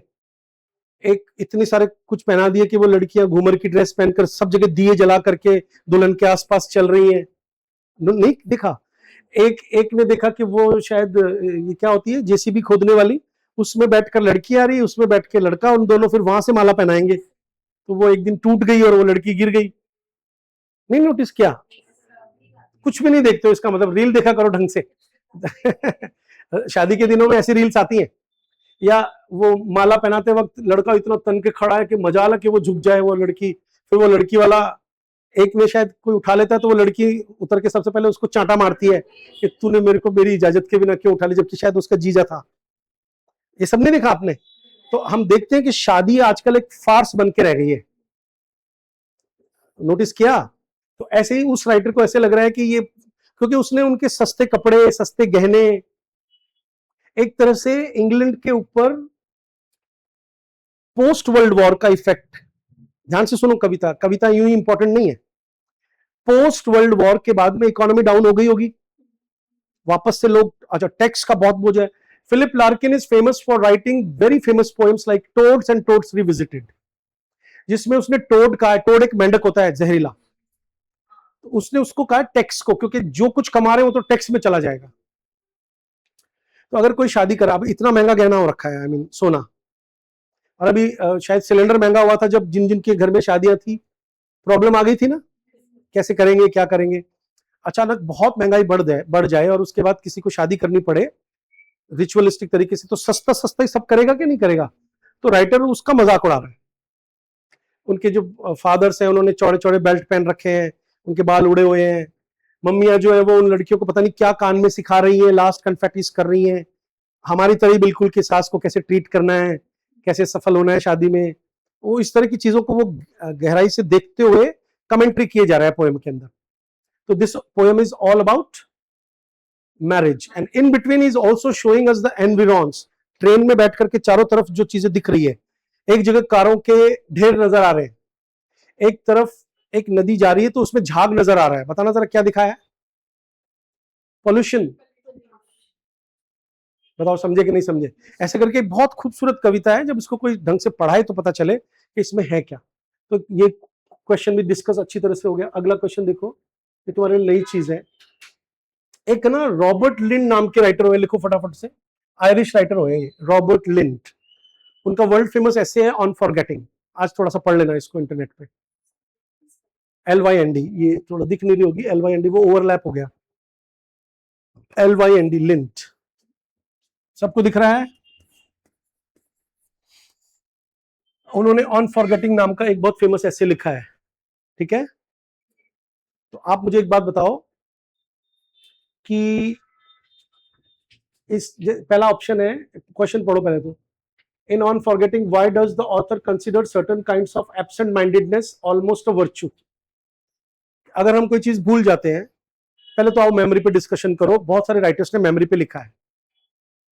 मेमोरी वॉलेटाइल होती है। वॉलेटाइल मतलब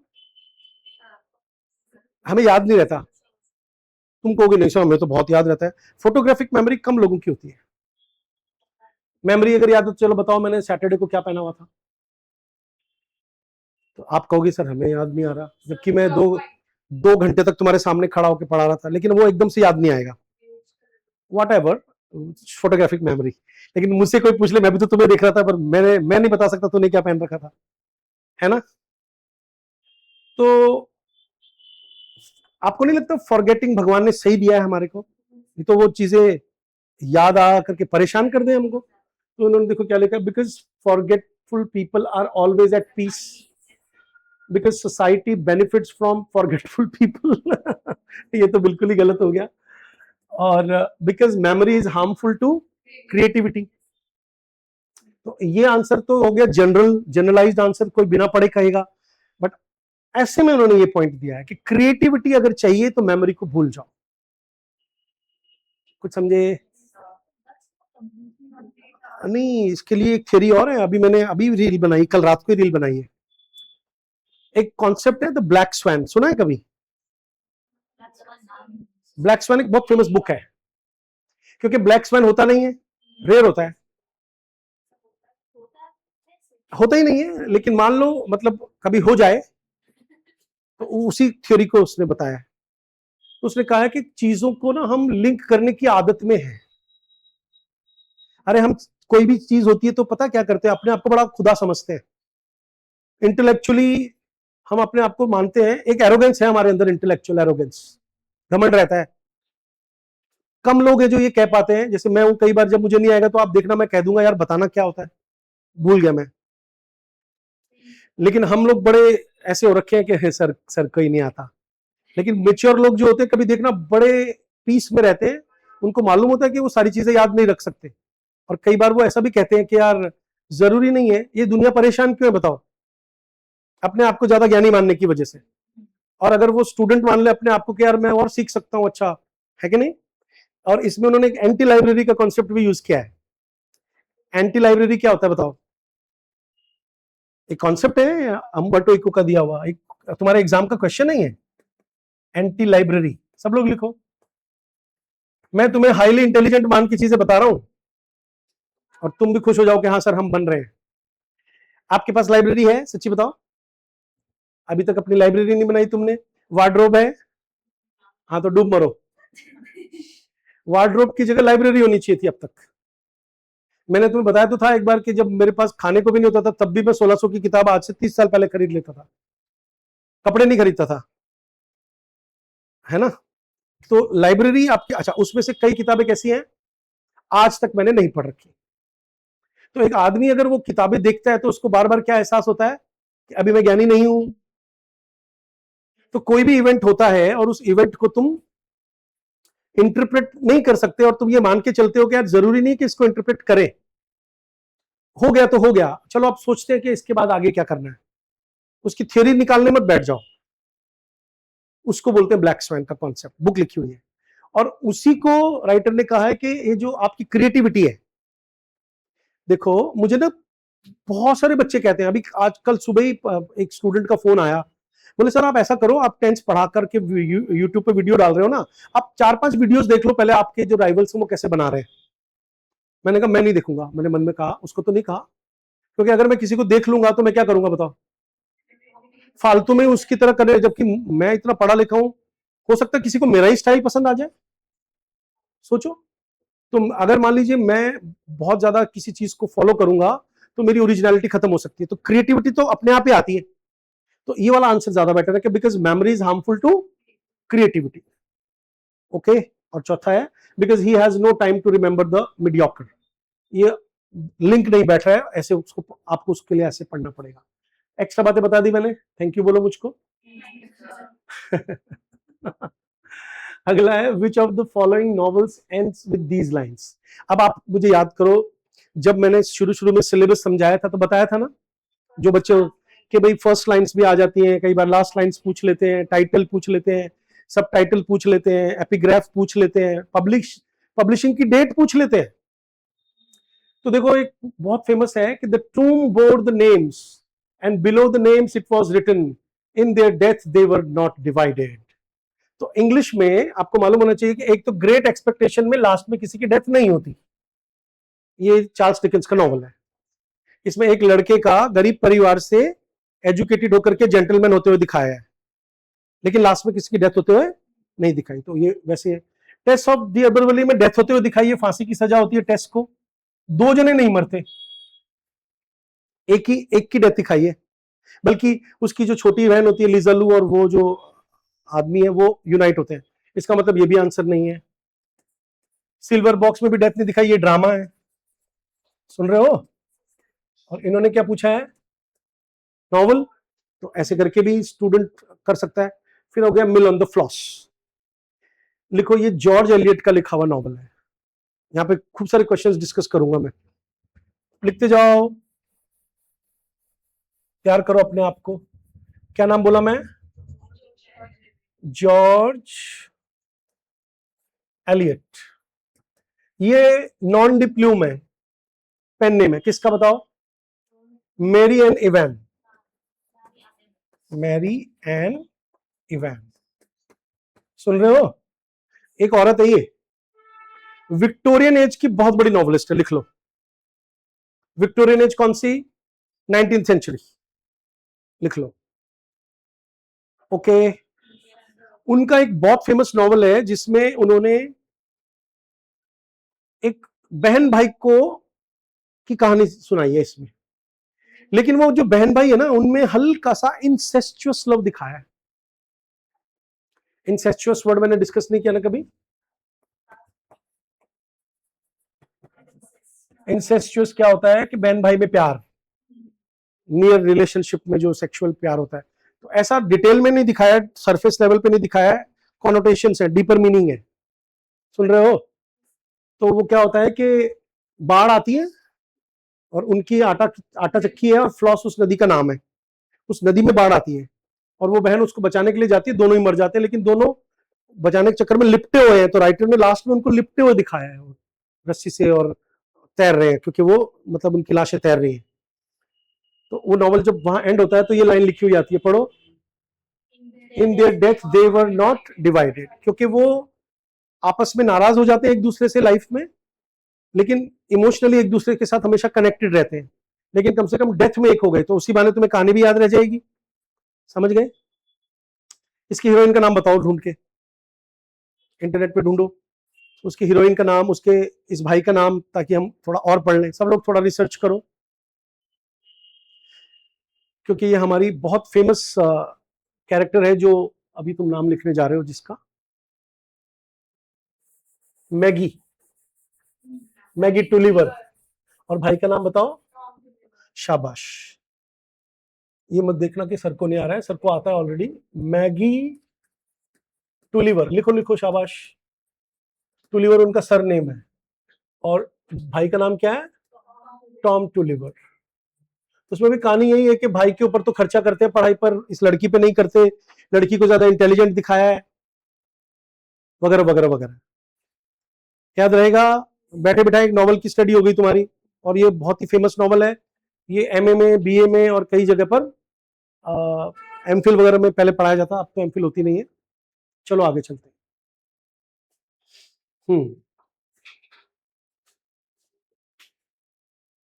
the Orient according to Edward Said, फटाफट एडवर्ड सईद का नाम लिखो सब लोग।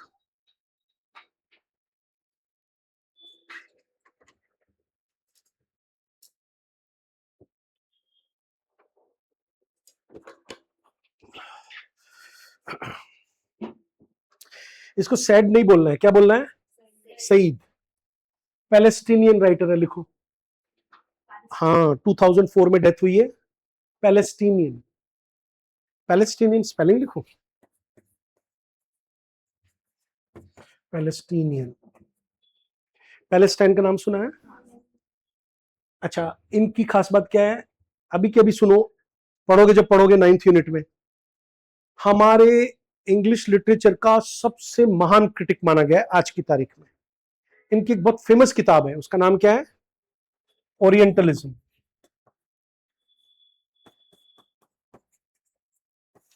क्या नाम है बुक का? और इस किताब में पता है उन्होंने क्या कहा है? आपको एक बात पता होनी चाहिए सभी बच्चों को, अंग्रेज लोगों के यहां ईस्टर्न लोगों को तो बोलते हैं ओरिएंट, क्या बोलते हैं? और वेस्टर्न लोगों को बोलते हैं ऑक्सीडेंट। लिख लो जिनको नहीं पता, ऑक्सीडेंट या ऑक्सीडेंटल, मतलब जो पूर्व और पश्चिम है ना, तो पूर्व लोगों को वो लोग बोलते हैं ओरिएंट, अंग्रेज लोग, क्योंकि उनके हिसाब से सूरज इधर उगता है, ईस्ट, ओरिएंट, मिडिल ईस्ट, या हम सब चाइना वगैरह सबको, मतलब हम उनके लिए ओरिएंट है, समझ गए? और खुद वो अपने लिए क्या यूज करते हैं? ऑक्सीडेंट। तो पूर्व और पश्चिम, ईस्ट और वेस्ट के लिए दो नए वर्ड सीख लिए, याद रहेगा। अच्छा, जब वेस्टर्न लोग हमें या ईस्टर्न लोगों को देखते हैं तो वो पहले दिन से क्या मानते हैं कि ये अनसिविलाइज्ड है? हाँ ना में जवाब दो सब लोग, क्या मानते हैं? अनसिविलाइज्ड। क्यों? क्योंकि रेनेसा उनके यहाँ आया, साइंस उनके यहाँ पहले आई, तो उनको लगता है कि हम लोग पिछड़े हुए हैं, ठीक है? तो उन्होंने खास तौर पे मिडिल ईस्ट के जो लोग हैं, यानी अरब कंट्रीज, और ये, हालांकि आपको ना जब थोड़ा पढ़ोगे तो पता चलेगा कि अरब कंट्रीज ज्यादा इंटेलिजेंट थे, ज्योतिष में आगे थे, मैथमेटिक्स में आगे थे, इक्वलेंट टू इंडिया। हमारे ज्योतिष में भी बहुत सारे जो सूत्र है वो हमने मिडिल ईस्ट से लिए हैं, मालूम होना चाहिए आपको। तो अब उसका ऐसा मानना है कि ये लोग ना अनसिविलाइज्ड है नहीं, कह कह करके इन्होंने इनको ऐसा बना दिया। अरे भाई, गौमूत्र खराब होता है, गाय का गोबर बेकार होता है, तुम तो घटिया लोग हो, तुम तो मूर्ति पूजते हो, इस तरह की बातें हमें अंग्रेजों ने कह कह करके हमारे दिमाग में ठूस दी ना। आपको ताजुब होगा, मैं मलेशिया गया था पेपर पढ़ने के लिए, तो वहां पे एक अलग नैरेटिव सेट करके आ गए अंग्रेज के, ये तो आलसी लोग हैं। बंगाल के लोगों के बारे में भी कहा जाता है कि बंगाल के सारे आदमी ज्यादातर इफेमिनेट होते हैं, हिजड़े होते हैं, घरों में रहते हैं, धोती पहन करके स्टाइल में धोती उठा के चलते हैं, तो थोड़ा वो यूं चाल हो जाती है उनकी। अंग्रेजों ने उनके बारे में हर तरीके से नेगेटिव बोला, क्योंकि वो अपने आप को मैस्कुलिन मानते हैं, बाकी लोगों को क्या मानते हैं? थोड़ा सा क्योंकि आप जाओगे ना मलेशिया की तरफ तो वो इतनी सी दाढ़ी आती है उनके, कभी देखना। नहीं नहीं, फ्रेंच कहां से आ गया मलेशिया के आसपास? नहीं नहीं, वो तो काटते हैं तो फ्रेंच होती है, लेकिन आप कभी वहां पे जाके, मैं वहां की शक्लें देख करके हैरान रह गया कि ऐसा हमने फिल्मों में कहीं देखा था, इतनी सी दाढ़ी। तो उनको ऐसा लगता है कि इनके टेस्टोस्टेरोन लेवल ही कम है, और ये धूप ज्यादा पड़ती है हमारे इधर, तो हम सोते जरूर है दोपहर में, तो इन्होंने हमें आलसी कहा। मालूम होना चाहिए, अंग्रेजों ने हर तरीके से अफ्रीकन लोगों को क्या कह गए कि ये तो बिल्कुल ही सैवेज है, ये तो वो है, इंसान का मांस खाने वाले को क्या बोलते हैं? कैनिबल्स है, समझे? जबकि कैनिबल्स किस तरह से है, किसका मांस खाते थे, किसका नहीं, पता होना चाहिए। जिसको युद्ध में हरा देते थे उसमें से किसी पर्टिकुलर का मांस खा करके, और वो कुछ सिद्ध करने के लिए खाते थे, लेकिन उन्होंने हर तरीके से रॉन्ग नैरेटिव सेट कर दिया। तो उसके लिए ओरिएंट बुक फेमस है, कुछ समझे? अब क्वेश्चन देखो क्या है कि the Orient according to Edward Said is the stage on which the whole west is confined. West को तो कन्फाइन नहीं किया है, कन्फाइन मतलब सीमित करना, ये गलत हो गया। The stage on which the whole world is confined, पूरे वर्ल्ड में खुद का नाम भी आ गया, वो भी गलत हो गया। फिर the stage on which the west confines the east, है ना, और इसमें the stage on which the whole east is confined. तो ये वाला आंसर सही है, क्योंकि पूरे ईस्ट को ले लिया उन्होंने, क्योंकि ओरिएंट का मतलब ही क्या है? पूरा ईस्ट। बताओ समझे कि नहीं समझे? तो इस वजह से इसका आंसर ये है, और कितना इजी क्वेश्चन दिया है, लेकिन ये वही बच्चा कर पाएगा जिसको थोड़ा बेसिक। और ये क्वेश्चन लगभग सभी एग्जाम में पूछ रहे हैं। जो जम्मू कश्मीर का पेपर ले लो, चाहे अभी राजस्थान में पिछला जीके आया था, तब भी ये क्वेश्चन आया था। ये आपका सेट वाला पेपर। अगला इधर आओ, पढ़ो एक क्वेश्चन। क्या आपने अपने एमए में या बीए में कीट्स की ऑटम पोएम पढ़ी है? किस किस ने पढ़ी है? उसमें उन्होंने क्या किया है, ध्यान से देखो, इजी क्वेश्चन है। How does Keats personify autumn in the poem? As a warrior fighting nature, बिल्कुल गलत, क्योंकि वहां पे गलत है, यहां पे वॉरियर नहीं दिखाया है। एज ए केयरलेस, केयरलेस तो दिखाया लेकिन डिस्ट्रॉयर नहीं दिखाया है। क्यों? कोई बच्चा ये आंसर क्यों करके आएगा? क्योंकि ऑटम का मतलब क्या लेता है वो? पतझड़। कीट्स ने पहली बार ऐसी कविता, मतलब दुनिया में किसी आदमी ने वेस्ट में ऑटम को पॉजिटिवली दिखाया। ऑटम पॉजिटिव कैसे, बताओ? सारे फल पकते हैं, उनके यहां जो ऑटम आती है ना, सारे फल पक जाते हैं, अपने आप पे ऑटम आती है ना। तब तक हमारे यहाँ पे आपने नोटिस किया होगा मक्के की फसल आ जाती है, क्या बोलते हैं, खरीफ के रबी, एक पूरी फसल तैयार होती है और सूरज थोड़ा तेज चमकता है। दिवाली के दिनों में देखा करो, सिंगाड़े सिंगाड़े आ जाते हैं, सारे तरह के फल होते हैं बाजार में, तब हम दिवाली मनाते हैं। तो उन ग्रीक कल्चर के पॉइंट ऑफ व्यू से उन्होंने क्या दिखाया कि एक काम mature figure associated with abundance. समझाऊं थोड़ा सा? ऑटम पोएम को मैंने एक्सप्लेन करके 2 वीडियो डाल रखे हैं, क्योंकि ये पोएम बार बार एग्जाम में पूछी जाती है। दिस पोएम इज, लिखो, कीट्स की लास्ट ओड है। Keats is famous for writing 6 odds.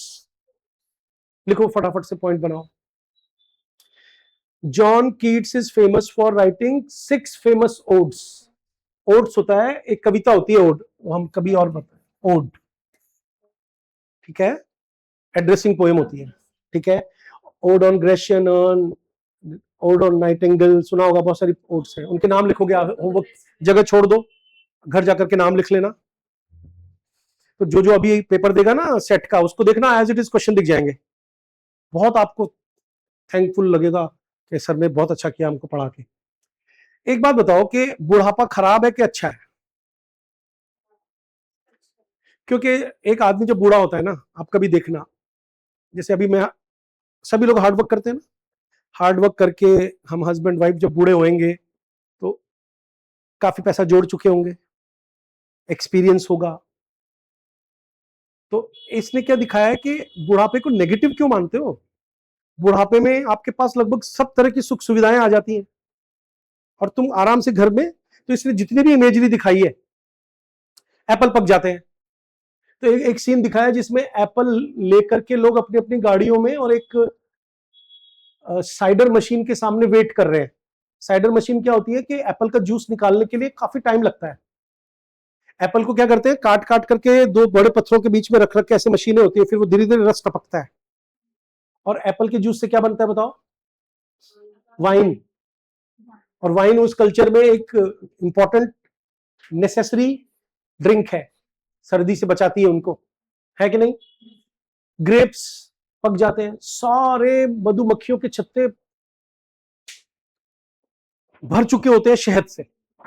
तो हर तरीके से एबेंडेंस ही एबेंडेंस दिखाया। याद रखना है आपको, सारे फल कैरनल तक पक जाते हैं। कैरनल मतलब ये लाइन आती है उसमें, भाई एक तो आम है, आपने तोड़ करके ऐसे पका लिया तो गुठली चूसने का मन नहीं करेगा क्योंकि वो खट्टी होएगी। एक पेड़ पे पकाओ पूरा, तो गुठली तक चूसते हैं, कभी देखना इतनी मीठी होती है गुठली। तो कैरनल तक का मतलब है आपके कोर कोर तक। वो आदमी कभी भी बेमौत नहीं मारा जाता या अच्छी अधूरी इच्छाएं लेके नहीं मारा जाता, जिसने ढंग से अपने जीवन में काम करके और पूरा बुढ़ापा जिया हो। कुछ समझे? अच्छा, इसकी डेथ हो गई थी कम उम्र में, आपको मालूम होना चाहिए, ट्यूबरक्यूलोसिस से। तो ये बड़ा एक आयरॉनिक माना जाता है कि इसी आदमी को बुढ़ापा समझ में आया, क्योंकि ये कम उम्र में जा रहा है, इसको लगता है अब मरा के अब मरा, तो इसको लगता है कि काश बुढ़ापा आता और मैं पूरा कंप्लीट जीवन जी करके मरता। अब बताओ समझे कि नहीं समझे? तो एबंडेंस दिखाया इस पोएम के अंदर, as a fearful and weak entity. ये सब नेगेटिव पॉइंट्स हो गए, ठीक है।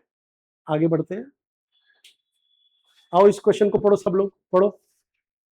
मैं इस क्वेश्चन को देख के हैरान रह गया कि इन्होंने कितना स्टैंडर्ड का क्वेश्चन पूछ लिया। ये नेट में भी आया हुआ है लेकिन थोड़ा अलग तरीके से। पढ़ो। Who among the following is not a character from the play Dance Like a Man? तो डांस लाइक अ मैन किसका लिखा हुआ है बताओ? तारा किसका लिखा हुआ है? अरे देख लो ना इंटरनेट पे, 2 मिनट लगेंगे, सर कुछ पूछ रहे हैं। अगर मैं तुमसे पूछ लूं कि तारा नाम का फेमस ड्रामा कौन से इंडियन राइटर ने लिखा है?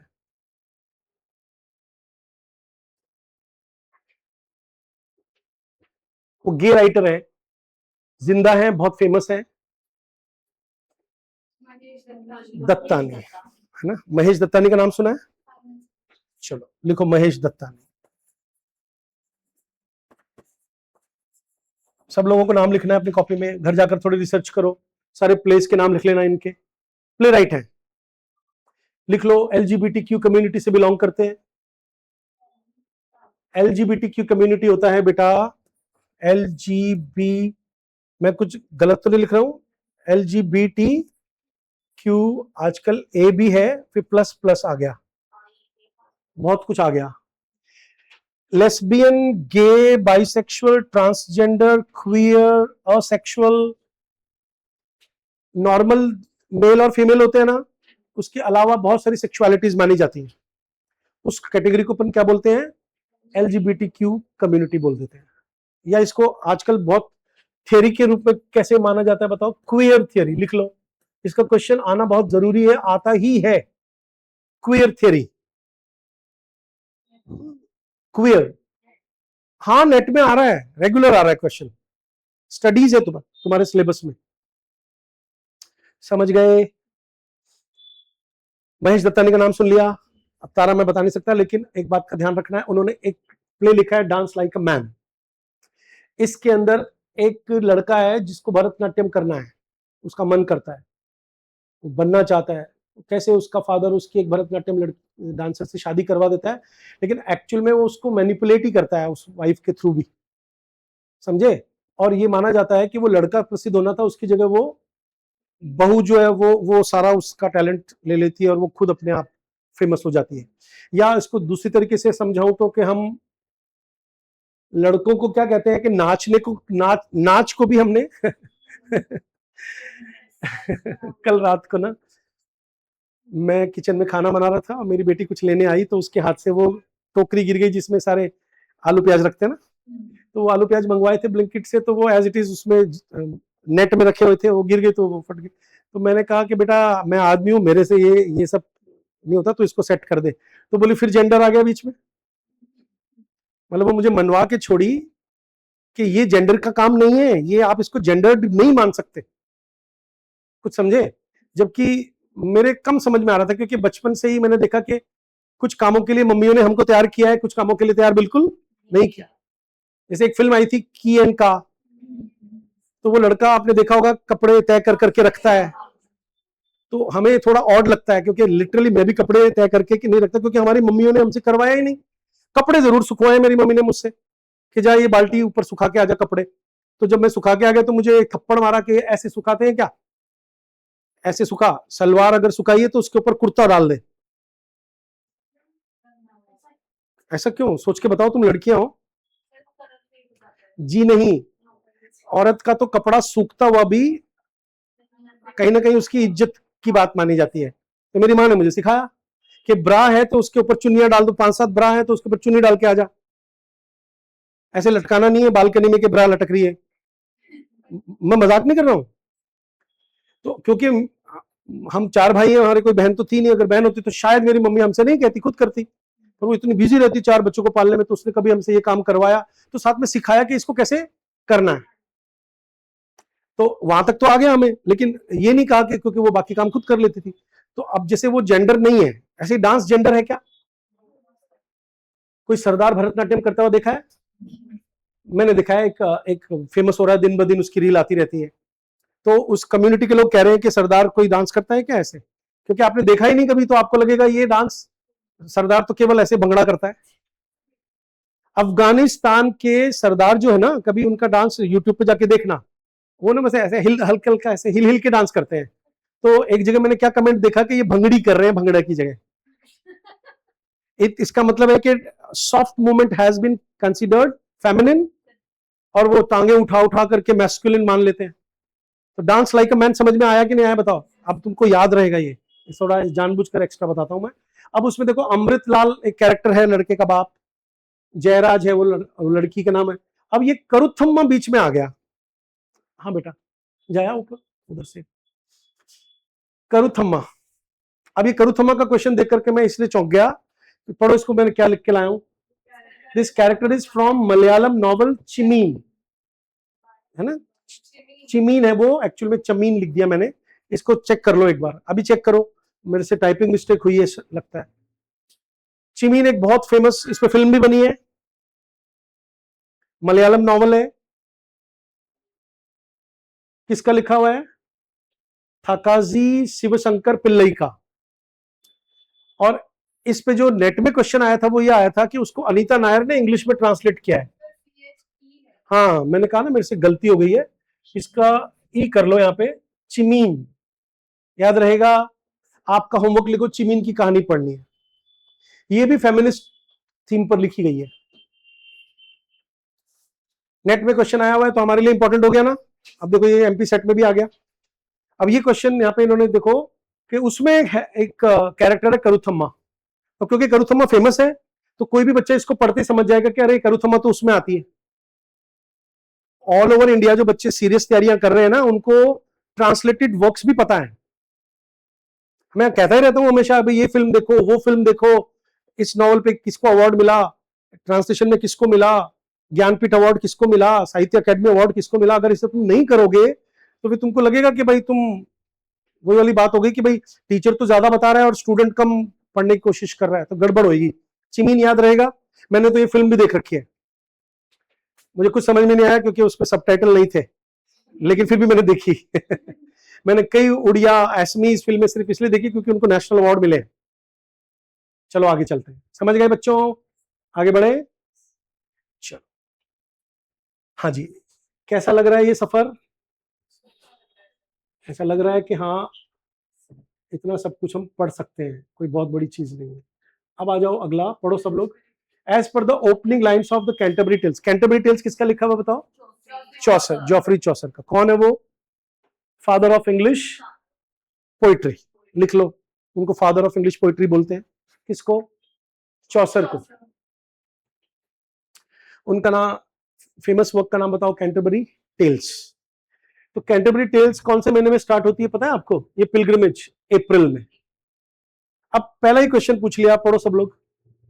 As per the opening lines of the Canterbury Tales, what is the main reason people long to go? मतलब लॉन्ग टू का मतलब वो इच्छा करते हैं कि भाई पिलग्रिमेज पे जाएं। तो बहुत ही सिंपल सी बात है कि उस वक्त बर्फ सारी पिघल चुकी होती है और बसंत आ जाता है।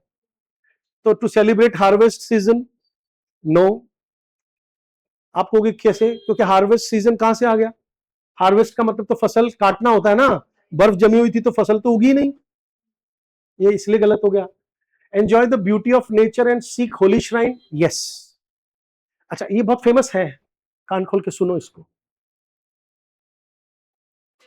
आज इस पोएम की पहली लाइन को कोट करके टी.एस. एलियट ने द वेस्टलैंड लिखी थी। उसमें उसने लिखा था अप्रैल इज द क्रूएलेस्ट मंथ। किसका नाम ले रहा हूं सोच के बताओ? टी.एस. एलियट। कौन है मालूम है? बहुत बड़े मॉडर्न राइटर हैं जिनको नोबेल प्राइज मिला है। उनकी वर्ल्ड फेमस पोएम का नाम क्या है बताओ? The Waste Land. अब ये जो द वेस्ट लैंड है, इसकी खास बात क्या है बताओ? इन्होंने मॉडर्न एज के संसार को एक वेस्टलैंड माना। वेस्टलैंड समझते हो ना, जहां पे कुछ उगता नहीं है, सब बेकार है। तो उन्होंने मेन जो चीज बताई है कि आजकल लोग क्या करते हैं, हम हिंदुस्तानी नहीं है, ऐसे वेस्टर्न लोगों की बात चल रही है कि हम लोग ना स्पिरिचुअलिटी सीख नहीं करते। मैंने एक रील बनाई है जो अब तुम तक पहुंचेगी, 1 मिनट का शॉर्ट इस वीक में, कि जितने भी महान राइटर्स हैं वेस्टर्न कल्चर के, उन्होंने सुसाइड किया है। बताओ क्यों? अच्छा खासा दिमाग होने के बाद भी, जीनियस होने के बाद भी, क्रिएटिविटी होने के बावजूद भी लाइफ में होप नहीं है और स्पिरिचुअलिटी बिल्कुल नहीं, आध्यात्म नहीं है। फैमिली ने दिया ही नहीं। ज्यादा लॉजिक लगाने के चक्कर में क्या होता है, भगवान से विश्वास खो देते हैं लोग बाग। और फिर ह्यूमन तो सेल्फिश होता है, उसके साथ तो हमेशा अनबन रहेगी आपकी, चाहे वो बच्चे हो आपके, चाहे वो लाइफ पार्टनर हो, चाहे वो पेरेंट्स हो। हम एक सेकंड में सेल्फिश हो जाते हैं, पता होना चाहिए। एक सेकंड में ठुकरा देते सामने वाले को, उसने अपना बेनिफिट देख लिया तो अब हमारा तेरे से कोई लिंक नहीं। हम कितनी बार समझा चुका हूं कि हमें अपने मन को कितना कैसा कैसा बनाना चाहिए, बड़ा, और स्पिरिचुअलिटी यानी गॉड का सहारा रखना बहुत जरूरी है। तो अगर ये तालीम नहीं मिलती है किसी को तो फिर वो स्पिरिचुअलिटी से खत्म हो जाता है, और उसकी वजह से उसको सब कुछ होते हुए भी क्या लगता है, कुछ भी नहीं है। और अगर स्पिरिचुअल है तो वो पत्थर को भी भगवान मान के बात कर सकता है।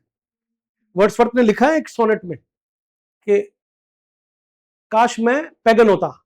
ये क्वेश्चन भी आता है नेट में कि पैगन होता तो क्या करता। पैगन मतलब जो नेचर में हर चीज के अंदर भगवान ढूंढ लेते हैं, तो कम से कम एक कनेक्टिविटी तो रहेगी। तो ये राइटर ने बड़ा अच्छा क्वेश्चन पूछा है जिसने भी पेपर बनाया है, कि वो जो लोग थे पुराने जमाने के 500 साल पहले, वो धार्मिक हुआ करते थे। गरीब से गरीब आदमी भी, आपने अपने आप देखो ना, अभी गरीब लोग कहां करते हैं आत्महत्याएं, ये ज्यादातर पढ़े लिखे लोग करते हैं। गरीब आदमी क्या करेगा, बूढ़ी से बूढ़ी औरत है जिसकी लैंग्वेज नहीं जानती, उसके साथ भी बैठकर 2 मिनट आपस में बात कर लेगी, भेद खत्म, कम्युनिटी डेवलप कर लेगी, है कि नहीं। तो इसमें दिखाया कि वो होली श्राइन यानी मंदिरों और मजारों, उनके यहाँ पे श्राइन का मतलब, तो कैंटरबरी टेल्स, कैंटरबरी का नाम पता है क्या है, the first seat of Christianity. और वहां पे कौन से संत के लिए जाते हैं, वो नाम लिखो, थॉमस BECK, बैके, लिखो इसका नाम। इसको राजा ने मार डाला था और ये संत घोषित हो गया था बाद में, और ये बच्चों की बीमारियां दूर करने वाला संत घोषित हो गया। क्रिश्चियनिटी में हर संत किसी ना किसी एक चीज का इलाज करता है, समझिए। हमारे यहां पर होता है क्या, ऐसे कमाल करते हो, एक जगह जाओ साहब वहां पे लकवा दूर हो जाता है, वहां जाओ तो साहब ये वाली बीमारी दूर हो जाती है, कहते हैं ना। तो इसका आंसर ये है, to escape from their daily work and duties, ऐसा कहीं नहीं दिखाया। To participate in royal ceremonies, क्योंकि वो कॉमन लोग दिखाए हैं। इस क्वेश्चन का आंसर ये गलत हो जाएगा, सारे कौन दिखाए हैं, कॉमन। इसीलिए हम चौसर को फादर ऑफ इंग्लिश लिटरेचर बोलते हैं, क्योंकि उसने कॉमन लोग दिखाए वहां पे, रॉयल पीपल नहीं दिखाए। ये क्वेश्चन भी क्लियर हो गया अच्छी तरह से, एक्स्ट्रा बातें भी पता चल गई। अब भी बहुत इंपॉर्टेंट क्वेश्चन डिस्कस कर रहा हूं। जूडिथ बटलर का नाम लिखो सब लोग, लिखो, बहुत बड़ी क्वियर थियरिस्ट है जूडिथ बटलर। क्वियर बताया था थोड़ी देर पहले आपको, क्या होता है।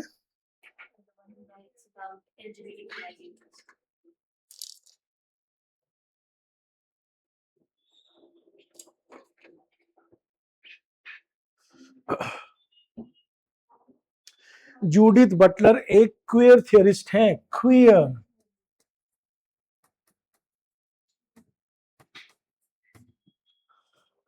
ओके, कौन सी बुक लिखी है बताओ, जेंडर ट्रबल, लिखो, जेंडर ट्रबल, वर्ल्ड फेमस किताब है। कई लोग क्लास छोड़ के जा चुके हैं, उनको लगा ये क्या करा रहा है पता नहीं, वेरी बैड। कोई बात नहीं, उनको नुकसान होएगा, उनको पता तो है नहीं ना। धीरे धीरे तो अकल आएगी, अभी थोड़ी आएगी। अब उनका एक ऐसे है, पढ़ो ऐसे का नाम, imitation and gender in subordination, बहुत फेमस ऐसे है।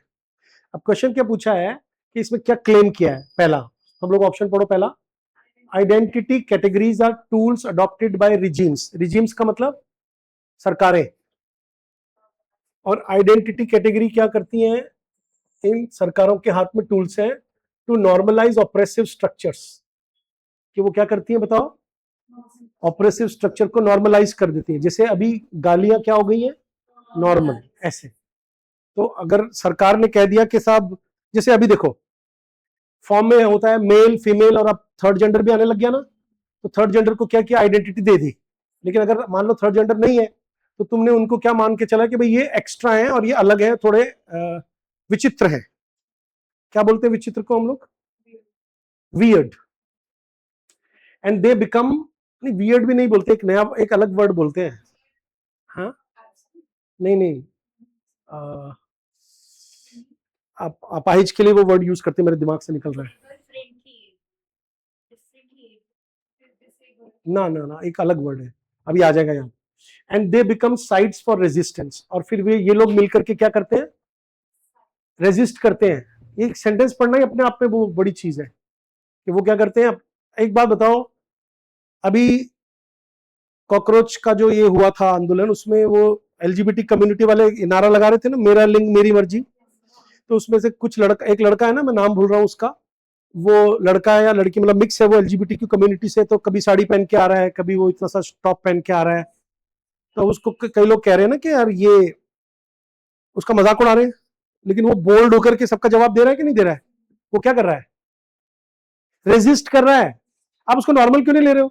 उससे पहले एक वीडियो वायरल हुआ था कि आपने साड़ी क्यों पहन रखी है, वो गंजा है, एक लड़का से साड़ी पहन रखी है, वो मतलब उसका नाम शबनम है। यार तुम्हें कुछ भी याद दिलाना मुश्किल हो जाता है, तुम कुछ भी नहीं देखते हो, तो ये तो वायरल रील्स हैं। तो उसमें उसको वो लड़का हंसते हुए क्या पूछ रहा है, इंटरव्यू वाला, हमने साड़ी क्यों पहन रखी है। तो तू थोड़ी कुएर है, तुझे क्या पता कि जिसका शरीर और मन अलग अलग है, उसको ऐसा मन करेगा पहनने का, वो पहनेगा। तू रोक के दिखा उसको, उसके लिए तुझे उसके मन में घुसना पड़ेगा, बोलो। तो वो कह रहा है कि रेजिस्टेंस की साइट बन जाती है वो शरीर, and contestations against oppressive structure as well, और वो लड़ते हैं फिर उस ऑपरेसिव स्ट्रक्चर से। दूसरा है, पढ़ो, आइडेंटिटी कैटेगरीज जो हम बना लेते हैं, मेल फीमेल या ये, are ways in which society and regimes normalise oppressive structure. इससे वो नॉर्मलाइज कर देते हैं क्या इन ऑपरेशंस को, to curb resistance against liberatory politics. Liberatory का मतलब, अच्छा लिबरल हो जाए सब लोग, तो कोई भी कुछ भी पहने, हमें कोई दिक्कत नहीं है ना। तो क्या वो इसकी बात कर रहा है? तीसरा, identity categories are tools adopted by activists to resist the oppressive structure that are regulated by regimes to normalise surveillance and control. तो ये इसका आंसर है, थोड़ा टफ है ये, इसको आप घर जाकर दोबारा पढ़ना, कि ये जो एक्टिविस्ट होते हैं ना, एक्टिविस्ट कौन होते हैं? जो इन लोगों के लिए लड़ते हैं। ये इस कैटेगरी के भी हो सकते हैं, और ये इनकी कैटेगरी, जैसे मान लीजिए मैं किसी दिन बहुत ज्यादा अपने आप में बहुत ज्यादा इंटेलिजेंट हो जाऊं, और ये सोचूं कि ये पढ़ाई लिखाई तो मैं करा ही रहा हूं, लेकिन मैंने चेंज क्या किया वर्ल्ड में, और मैं एक्टिविस्ट बन जाऊं। लोग इसी वजह से एक्टिविस्ट बनते हैं, कुछ समझे? ये जो जो जो सड़क पर जाकर के लोगों को इकट्ठा कर रहे हैं ना, तुम इनको लाइटली मत ले लेना, तुम नहीं जा सकते। एक्टिविस्ट बनने के लिए तुमको अपनी पढ़ाई को साइड में रखना पड़ता है कि यार ये तो केवल किताबी चीज है, मैं चेंज ला पाया क्या? तो फिर वो आपको ना वो अट्रैक्ट करेगी फिगर। दीप के हो गया, ये कोई नॉर्मल लोग है क्या? हाँ, नेहा, आप भाई ठीक है, वो हमारे को अजीब लग रहे हैं, बुरे लग रहे हैं, क्योंकि वो एक मिनट के लिए एनार्किस्ट तो होते ही हैं ये लोग, क्योंकि आप जो एक ऑर्डर जो चल रहा है उसको जब डिस्टर्ब करते हो तो एनार्की करनी पड़ती है, करनी पड़ती है कि नहीं करनी पड़ती? अरे घरों में जिस तरीके से हमारे यहाँ पे लड़कियों की शादियां की जाती हैं, कितने ज्यादा घरों में अभी भी पढ़ी लिखी लड़कियों को बिना मर्जी की शादियां करनी पड़ रही है। तो फिर अगर मान लीजिए वो लड़की नहीं करेगी, या वो अपने बारे में कुछ बोलेगी, घर छोड़ेगी, तो आपको ऑर्डर को तो डिस्टर्ब करना ही पड़ेगा ना। तो आपको क्या लग रहा है कि जो चल रहा है वो सही है? बिल्कुल, मैं खुद मोदी जी को फॉलो करता हूं, लेकिन मुझे ऐसा लग रहा है कि ये बिल्कुल सही हो रहा है, ताकि इनके ऊपर प्रेशर पड़ेगा और चेंजेस आएंगे प्राइमरी एजुकेशन में। सोच के देखो, जॉब्स क्रिएट होनी चाहिए एजुकेशन में। अभी तुमको कोचिंग की जरूरत ही नहीं पड़नी चाहिए, देखा जाए तो इतना अच्छा पढ़ाई हो कॉलेज में, इतना अच्छा डिस्कशन हो, केवल सिलेबस कंप्लीट ना हो तो सारे बच्चे इंटेलिजेंट नहीं हो जाएं? सोचो। तो इसका मतलब है कि सरकारी कॉलेज तो सत्यानाश हो रखे हैं, जॉब तो सरकारी कॉलेज में चाहिए, लेकिन पढ़ा नहीं रहा कोई भी सरकारी कॉलेज में। तो इसका मतलब है कि मैं एक्टिविस्ट की बात समझा रहा हूं तुम्हें कि एक्टिविस्ट, तो ये कह रहा है कि ये रेगुलेट किए जाते हैं। इधर देखो, दोबारा पढ़ो ये, अरे आइडेंटिटी कैटेगरीज जो होती है ना, वो टूल्स हैं adopted by activists to resist the oppressive structure. ये जो ये जो स्ट्रक्चर हम बना देते हैं ना, ये ऑप्रेसिव होते हैं।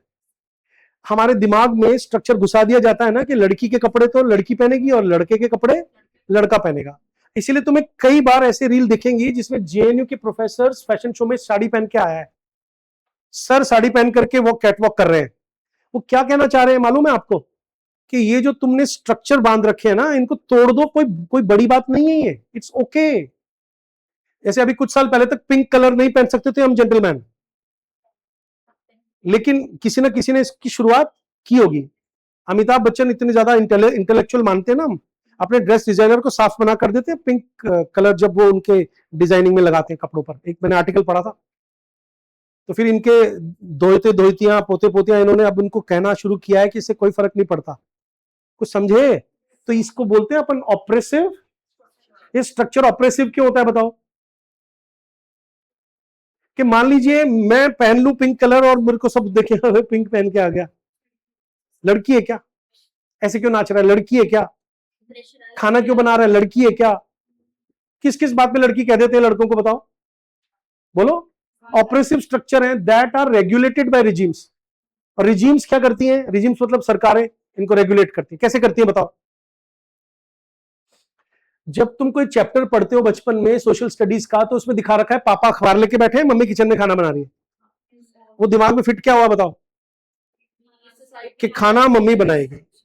अब तुमको वहां पर आकर के और थोड़ा सा स्ट्रक्चर को चेंज करने की मजाल है? कोई कह दे कि यार पापा को भी दिखा सकते हो, दोनों को साथ बनाते हुए दिखा दो, मम्मी को अखबार पढ़ते हुए दिखा दो। फिल्मों में ही नहीं दिखा पा रहे हो तुम तो वो तुमने क्या किया बताओ? अभी तुमने वो गाना सुना था ना कि आज से मेरी गलियां तेरी हो गई, तू मुझे ये बना के खिला देना मालपुए, तो ये कर देना, आज से बिजली का बिल तेरा हो मेरा हो गया, तेरे फोन का बिल मेरा हो गया। तो क्या जरा बताना क्या स्ट्रक्चर रेगुलेट करके दिमाग में घुसा दिया? कि लड़की खाना बनाए, उसको खुश रखे। इस जमाने का फेमस गाना है वो। क्या तुमने उस पर क्वेश्चन मार्क लगाया? तुमने उसको फेमिनिस्ट एंगल से पढ़ा? तुमने तो एंजॉय किया बस। तो इसका मतलब है कि वो क्या हुआ बताओ? फिल्में रिजीम होती हैं, फिल्में आप तक पहुंचती हैं, तो वो रेगुलेट हो गया और उससे क्या हो गया? वो नॉर्मल हो गया। आपको लगने लगा हाँ ऐसे तो होता है। सर्विलेंस एंड कंट्रोल, उससे आपके ऊपर कंट्रोल किया जा सकता है और आपके ऊपर कंट्रोल किया जा सकता है। ये इसका आंसर है। तो थोड़ा घर जाके दोबारा पढ़ना मेरा कहना मान के। चलो आओ चलते हैं, थोड़ा सा टाइम और। हाँ अभी रुको, अभी मैं पहले बिल्कुल नहीं करूंगा, क्योंकि मैं पहले कर दूंगा, ऐसे तो मैं कर दूंगा। पढ़ना जरा, किस किसने पढ़ा हुआ है एमए में? एक टीएस एलियट का बहुत फेमस ऐसे है, tradition and individual talent, MA में पढ़ाया जाता है। जब तुम लोग मना करते हो तो मुझे लगता है एमए कहाँ से की है। मुझे उसका एक बार नाम बता दो यूनिवर्सिटी का, मैं गला घोट दूं उसका जाके। ये तो राजस्थान सिलेबस में है ये। ट्रेडिशन एंड इंडिविजुअल टैलेंट पढ़ा है? क्या है उसमें बताओ? उसमें राइटर ने साफ साफ लिखा है कि जो ट्रेडिशन होता है ना, वो पास्ट नहीं है। क्या है वो? रोज नई नई चीज ऐड होती है, तो ट्रेडिशन भी चेंज होता है। और मॉडर्निटी जो सबसे मॉडर्न वही होगा जिसको सबसे ज्यादा ट्रेडिशन का ज्ञान होगा। यानी मैं बहुत मॉडर्न हूं क्योंकि मुझे पूरा ट्रेडिशन पता है। मैं फैशन डिजाइनर हूं मान लो, और मैंने एक खास किस्म का गहना बनाया, ज्वेलरी डिजाइनर हूं मैं। तो मुझे अगर पास्ट पता नहीं होगा ना, तो मैं उसको, इसीलिए जितने भी ये डिजाइनर्स होते हैं, आप कभी देखना उनको आदिवासियों के बीच में आप जाते देखोगे, राजा रानियों के सारे पुराने फैशन को स्टडी करते हुए देखोगे, उसमें से निकाल करके वो नई चीज ले आते हैं। आपको नई कब लगती है वो? क्योंकि आपने वो पास्ट नहीं देख रखा। तो मॉडर्निटी क्या है बताओ? Not the pastness of past, but addition in the past. इधर देखो, मैं हमेशा ऐसे समझाता हूं इसको, ये ऐसे भी पढ़ा करके यूट्यूब पे डाल रखा है ओरिजिनल टेक्स्ट। इधर देखो, ये पास्ट है, मैं नया राइटर हूं, राइटर की बात कर रहा है वो। तो मैं अगर ओडीसी पढ़ के नहीं आया हूं, ये ओडीसी है, तो मैं जब इसको पढ़ूंगा तभी तो मैं नई चीज कह सकता हूं। तो मैं यहां तभी तो बैठूंगा जब मेरे पास इसका नॉलेज होएगा। अब जो नया आएगा वो क्या करेगा बताओ? उसके बाद इसका और इसका नॉलेज भी होगा। अब जो नया आएगा उसको उसका, इसका और इसका भी नॉलेज होएगा। और वो जो नया आएगा, तो वो कहीं से टपक के नहीं आता नया, ये कह रहा है वो। दूसरा क्वेश्चन पूछा कि कहां पब्लिश हुआ, तो देखो ये ईगोइस्ट नाम की मैगजीन में 1919 में पब्लिश हुआ। ये क्वेश्चन तो इतना सही है, लेकिन मैंने बता दिया इसकी एक्स्ट्रा बातें। इस क्वेश्चन को पढ़ो चलो। According to Swami Vivekananda, in our motherland the bane of our national character. Bane क्या होता है? दो वर्ड है ना इंग्लिश में, देखो एक तो है बून और एक बेन। अभिशाप, बून मैंने वरदान, लिख लो। बून मतलब वरदान, बेन मतलब अभिशाप। ठीक है बच्चों, क्या है हमारे हम जेलसी बात करते हैं हमें जेलसी हो जाती है, राष्ट्रीय चरित्र है हमारा। कोई भी आगे बढ़ता है तो हमें उससे, ये हमारा, अगर ये जेलसी ना हो तो क्या हो, हमें हेल्प करें एक दूसरे की। देखो इधर, तो ये उसका आंसर है, इजी है इसलिए मैं इसको ज्यादा नहीं पढ़ा रहा। चलो एक दो क्वेश्चन और करा देता हूं मैं, 20 मिनट है अपने पास, मैं नहीं चाहता कि तुम घुट के मर जाओ। गुड, तुम मुझे मोटिवेट करते रहोगे, मैं तुम्हें एक्स्ट्रा चीजें कराता रहूंगा, ठीक है? क्योंकि मेरा जो रिजल्ट निकलता है भगवान की दया से उन्हीं बच्चों का निकलता है जो टोकते नहीं है, कहना मानते चले जाते हैं। पढ़ो, डैडी पोएम किसकी लिखी हुई है मालूम है? Sylvia Plath. लिख लो फटाफट से, बहुत बड़ी राइटर है सिल्विया प्लैथ। आपको मालूम है किसकी वाइफ है ये टेड ह्यूज की वाइफ थी। अब आप बोलोगे ये कौन है? ये मॉडर्न राइटर है, पोइट लॉरेट रहे, लिखते जाओ। टेड ह्यूज हमारे इंग्लैंड के हैं, ये अमेरिकन है। सिल्विया प्लैथ एक लड़की का नाम है ये, ठीक है? ओके, इनका फेमस नॉवल का नाम बताएगा उसको मैं इनाम दूंगा। इंटरनेट खोल के बता दो। बेल जार एक बार निकाल के देखो। सिल्विया प्लैथ ने एक नॉवल लिखा है बहुत फेमस। बेटा आप स्टडी करो, मैं बहुत खुश हो जाऊंगा। हाँ मैं आपको कह रहा हूँ, करते रहो, मुझे बताते जाओ। लिखो, इसकी कहानी पढ़ लेना जाकर के घर पे आज। जेआरएफ करना है, पैसा चाहिए तो पढ़ो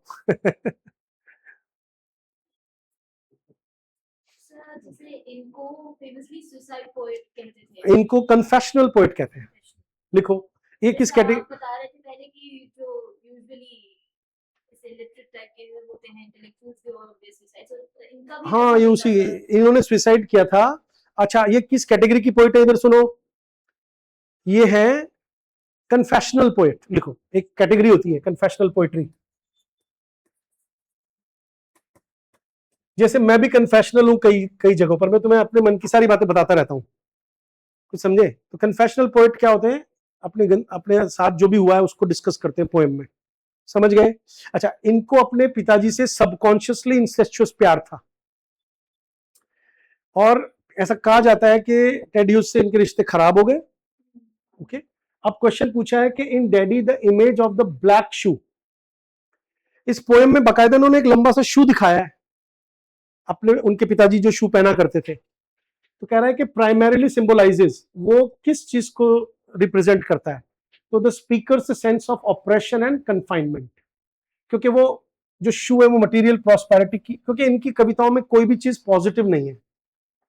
सारी पोएम्स किस पर लिखी है? डेथ, नेगेटिविटी, समझे? ब्यूटी ऑफ चाइल्डहुड का चाइल्डहुड गंदा गया था। पोइट्स एडमायरेशन ऑफ अथॉरिटी, ये एडमायर कभी नहीं करती अथॉरिटी को, इसलिए वैसे भी ये आंसर है।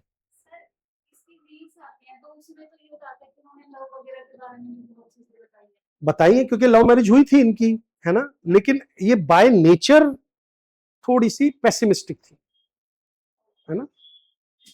किसकी रील्स आती हैं? वो अलग चीज है। मैंने पूरी पोएम में 2 लाइन अच्छी हो गई, लेकिन ओवरऑल सारी पोएम्स किस कैटेगरी में जा रही हैं? अभी बताया ना मैंने,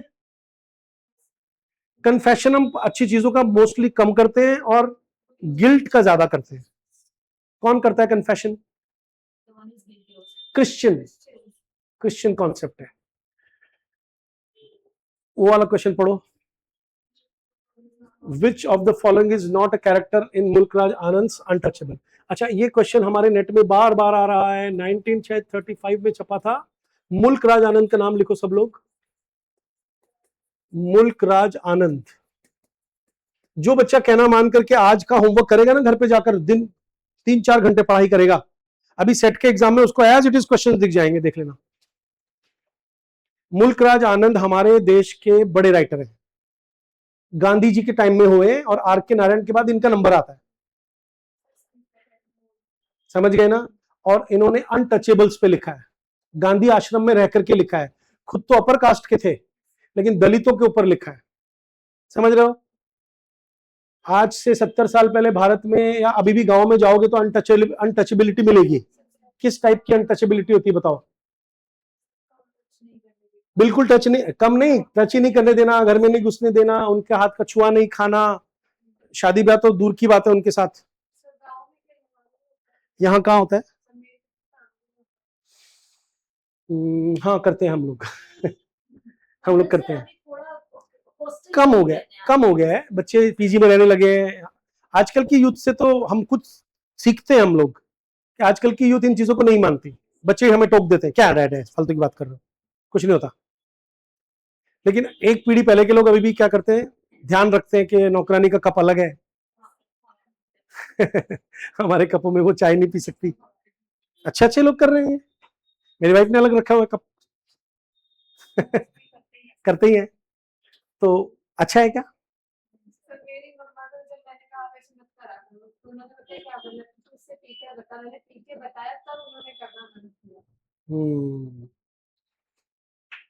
देखो, ये भेद तो हम सीखते परिवारों से ही है। हम लोग किताबों से कम सीखते हैं और पेरेंट्स के बिहेवियर से ज्यादा सीखते हैं। तो इसमें आप ध्यान से देखो क्या क्वेश्चन पूछा है, उसमें ना बड़ा कठिन क्वेश्चन पूछा है इन्होंने, क्योंकि ना ये नाम सारे देख रहे थे, जब मैं पढ़ रहा था तो मैंने कहा अरे सारे कैरेक्टर तो हैं, थोड़ा और ध्यान दिया तो पता चला अरे वो तो चरत सिंह है ना कि धर्म सिंह। हविलदार चरत सिंह उसमें आते हैं, ना कि धर्म सिंह, लिख लो। तो इन्होंने क्वेश्चन क्या पूछ लिया, विच of the following is not a character, तो वो कंफ्यूज करने के लिए दे दिया। अब इसमें देखो, बखा है, सोहिनी है, पंडित कालीनाथ है। सोहिनी जो है, इसके हीरो का नाम लिखो बखा, और एक दो बातें लिखो इसके अंदर। इस नॉवल में लास्ट में सॉल्यूशन दिया है अनटचेबिलिटी का, गांधी जी की तरफ से दिया है, गांधी जी की एक रैली दिखाई है इसमें। आपको मालूम है गांधी जी अस्पृश्यता यानी अनटचेबिलिटी के खिलाफ थे। क्या करते थे वो, अपनी लेटरिन खुद साफ करते थे और जो आश्रम में रहता था उनसे भी कहते थे खुद अपनी लेटरिन खुद उठाओ। उनके और कस्तूरबा के बीच में झगड़ा भी हुआ था इस बात को लेकर के। मैंने अपने इंस्टाग्राम पे इस फिल्म का, गांधी फिल्म है बहुत फेमस, रिचर्ड एटनबरो की बनाई हुई, उसका वो सीन, 2 सीन डाल रखे मैंने। उसमें एक सीन ये भी है कि गांधी जी में और कस्तूरबा में लड़ाई होती है क्योंकि वो ये करने को तैयार नहीं है। तो गांधी जी ने ये कहा था कि जब टेक्नोलॉजी आएगी ना, जब टेक्नोलॉजी आएगी तो ये होंगी फ्लश लैट्रिन्स, तो किसी को टच ही नहीं करना पड़ेगा, तो अनटचेबिलिटी अपने आप खत्म हो जाएगी। कुछ हद तक गांधी जी सही भी थे। हाँ, किसका बेटा? देख, एक जमाना था बेटा, तुम तो अभी पैदा हुए हो सारे, मैं जब छोटा था ना, मैंने क्या देखा है, सुनो सुनो, थोड़ा सा बताना पड़ेगा, क्या करूं, कि एक जगह जब सब जने पॉटी करके आ जाते ना, तो एक औरत आती और वो उसको उठा के अपने तसले में डाल करके और सिर पर रख करके ले जाती, उसको बोलते मैला ढोना। क्या बोलते? मैला। मैला मतलब हमारे शरीर की गंदगी को मैला बोलते हैं।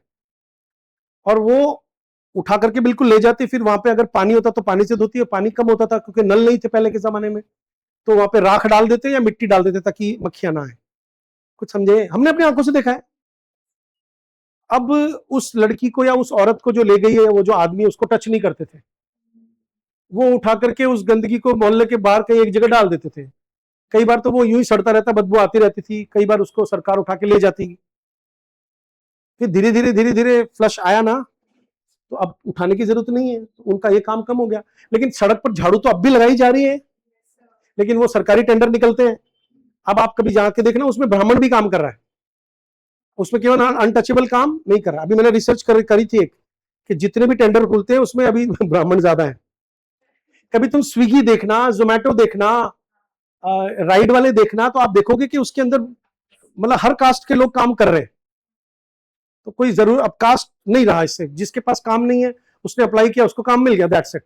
फिर वो मुंह पे कपड़ा बांध करके रखती है सारी औरतें, कभी देखा होगा, यहां से ढक के रखती है, वो सिर्फ इसलिए कि हम काली ना हो जाए। वो एक अलग कॉन्सेप्ट है। लेकिन अच्छे खासी जीन्स और टी शर्ट पहन के लड़का झाड़ू लगाते हुए दिख जाएगा आपको, है कि नहीं? विदेशों में भी तो साफ सफाई हो ही रही है, तो अनटचेबिलिटी तो नहीं है ना वहां पे, कम से कम। अब समझ में आ गया ये क्वेश्चन का। सोइनी उस लड़के की बहन है, इसका ये कालीनाथ पंडित जो है वो रेप करने की कोशिश करता है। वैसे छुएगा नहीं क्योंकि वो अनटचेबल है, पर वैसे उसका रेप करने की कोशिश कर रहा है। तो ऐसे करके बहुत सारी आयरनीज दिखाई है सोसाइटी की। फिर आ जाओ एक और क्वेश्चन देखो फटाफट से, टाइम होने से पहले पहले पढ़ो एक क्वेश्चन क्या लिखा हुआ है। डायरेक्ट मेथड, जब हम इंग्लिश टीच करते हैं ना, तो एक होता है ग्रामर ट्रांसलेशन मेथड, एक होता है direct method. English medium schools में क्या करते हैं? Direct method. छोटा बच्चा आया है, अब वो मान लीजिए मारवाड़ी परिवार से आया है, सिंधी परिवार से आया है, पंजाबी से आया है, तो मैडम उससे हिंदी नहीं बोलेगी, कम हियर, मम्मी जाओ, don't cry, come here, come here. Madam उसके हिंदी में नहीं बात करेगी। तो बच्चा आज नहीं सीखा, कल नहीं सीखा, परसों तो सीख जाएगा कम हियर का मतलब यहां आना। Open your lunch box, mummy जाओ, don't cry, open your lunch box. Direct method हो गया, राइट फ्रॉम द बिगनिंग। हाँ, सारी इंस्ट्रक्शंस इंग्लिश में देना, तो धीरे धीरे वो बच्चा सीख जाता है।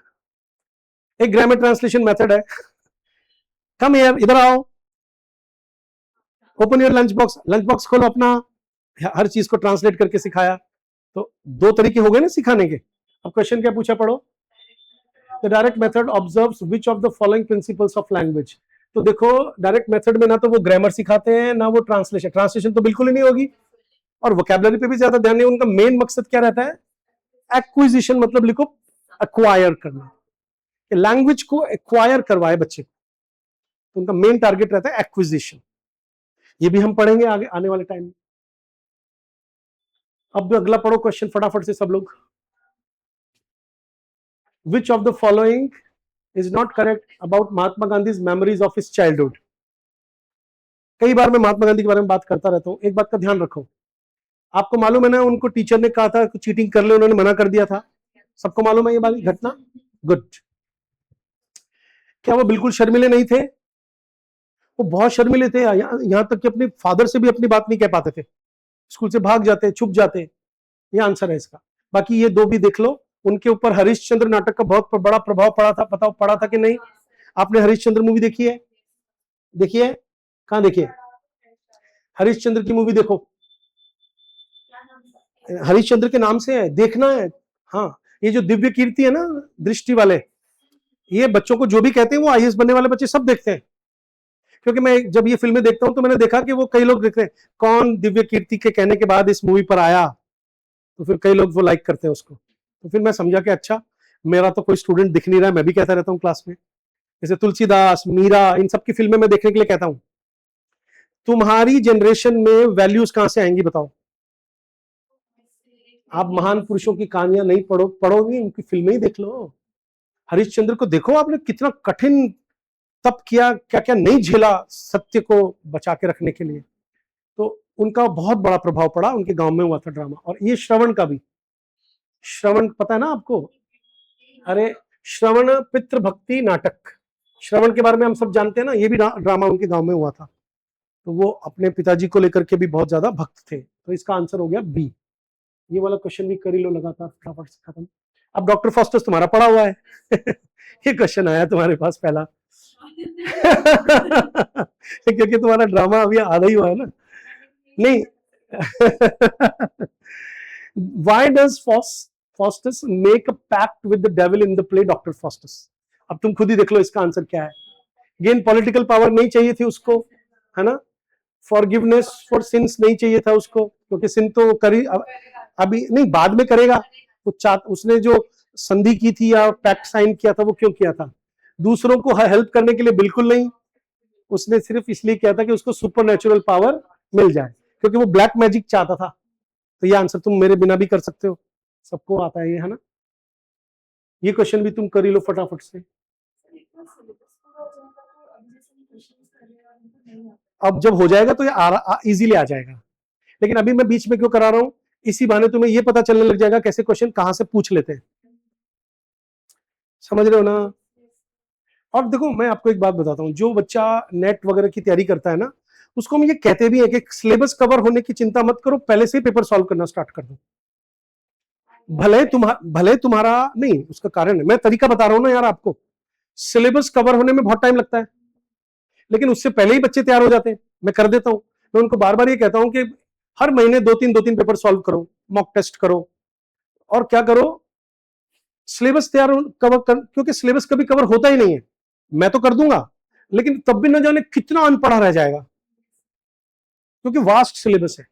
इसलिए क्या करना चाहिए, तुम्हारे बीच में ये बैठी है, नाम भूल गया, नंदिनी, अभी भोपाल से आई है।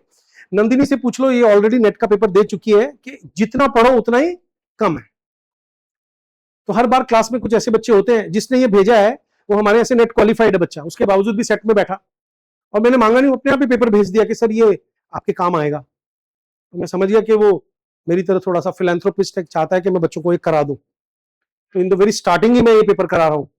तो मैंने भी तो बैठ के पढ़ा होगा ना यार, कैसे उठ करके आया मैंने, सुबह सुबह 3-4 घंटे दिए इसको जल्दी उठ करके, ताकि तुम लोगों को कराऊं, और तुम्हारे अंदर ये भावना आ जाए अभी से ही कि सिलेबस का इंतजार मत करो, पेपर सॉल्व करना शुरू कर, और उसको जो नहीं आता उसको थोड़ा थोड़ा रिसर्च करके करते जाओ, क्योंकि जो माइंड है ना, इसमें चीजें जाती चली जाएंगी, तुम कभी भी अपने आप को कंप्लीट नहीं कर पाओगे।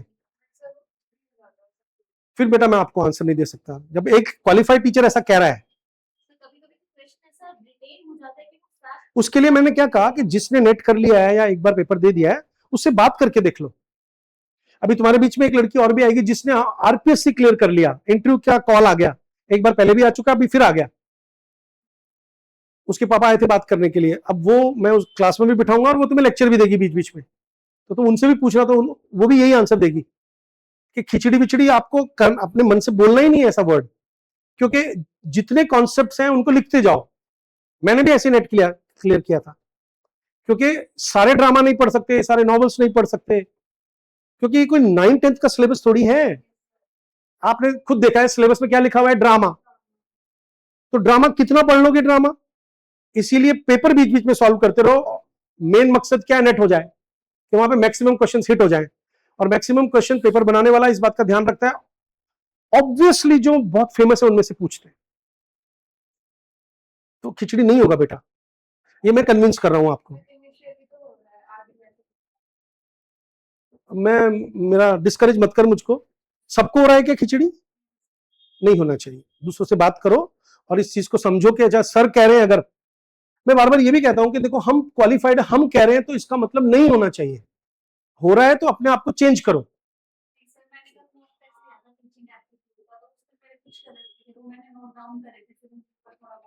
है ना, कितना भी कोर्स कराने के बावजूद भी क्या रहेगा, अधूरापन रहेगा, क्योंकि वास्ट है सिलेबस।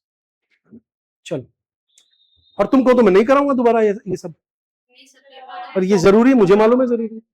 अब ये ऐसे है, उनका बहुत फेमस ऑफ स्टडीज जो बीए में पढ़ाया जाता है बैकन का, तो उसकी ना बहुत फेमस लाइन है, वो वैसे ही पूछ लिया एज इट इज उन्होंने, उसमें उन्होंने साफ साफ लिखा है, बताओ क्या लिखा है,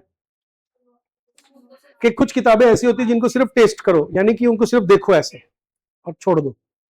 कुछ किताबों को क्या करो, पूरा का पूरा पढ़ करके रख दो साइड में, और कुछ को क्या करो, धीरे धीरे चबाते जाओ और डाइजेस्ट करो, बार बार पढ़ो। ये उसका फेमस सेंटेंस है, कोटेशन है। Book should be all be read completely and memorised, मना कर रहे हैं। Book should only be read for entertainment, मना कर रहे हैं। बुक शुड बी अवॉइडेड, ये ऐसे ओरिजिनल पढ़ा करके यूट्यूब पे मैंने अपलोड कर रखा है, जो चाहे इसको बेनिफिट ले सकता है, समझे, क्योंकि ये हर एग्जाम में पूछ रहे हैं। अभी सेकंड ग्रेड में भी आ गया था आरपीएससी के। ठीक है, अब एक लास्ट क्वेश्चन ले लेते हैं, टाइम भी हो रहा है हमारा, 2 मिनट बचे। Choose the correct option reference to Raju in the novel the Guide. The Guide सबका पढ़ा हुआ है। अब गाइड में क्या होता है, वो राजू नाम का एक लड़का है जो गाइड है, वो क्या करता है, सब लोगों को जगह दिखाता है, फिरता है। तो उसमें उन्होंने क्वेश्चन पूछ लिया कि क्या उसने एक रोजी नाम की विडो को सिड्यूस किया था, तो रोजी विडो है ही नहीं। फिर Raju took care of old mother, बिल्कुल नहीं, अपनी माँ को तो छोड़ देता है वो। He was shunned as a holy man by गांव के जो रेवरेंशियल मतलब आदर करने वाले लोग हैं, बल्कि उसको उल्टा जबरदस्ती साधु बना देते हैं। तो ये ऑपोजिट हो जाएगा, ये भी नहीं है। ये आंसर है कि वो क्या करता है वो एक ट्रेन के स्टॉप के ऊपर एक स्टॉल लगाता है, और वो एक्स्ट्रा कमाई करने के लिए जो भी लोग आते हैं ना, उनको आसपास के हिस्टोरिकल प्लेस घुमाता है, और मर्जी आए वो कहानी जोड़ करके अपनी मर्जी से सुनाता है, ताकि लोगों को इंटरेस्ट आता रहे। इसलिए इसमें लिखा है कि वो इन्वेंट करता है स्टोरीज गाइड के तौर पर, इसीलिए उसका नाम है गाइड। तो गाइड वहां पे आयरॉनिकल टाइटल है कि वो एक्चुअल में गाइड। अरे यार, जैसे मैं जयपुर का गाइड बन जाऊं और कोई किसी को ये जगह दिखा दो कि साहब ये जो कॉस्मोस है ना, यहाँ पे राजा मानसिंह पढ़ते थे नहीं समझे? और वो सोचे हाँ पढ़ते होंगे, मतलब उसको क्या पता बेचारे को, ऐसे कर करके। और गाइड लोग होते हैं ऐसे मोस्टली। यहाँ तक रखें आज। That's it for today, thank you.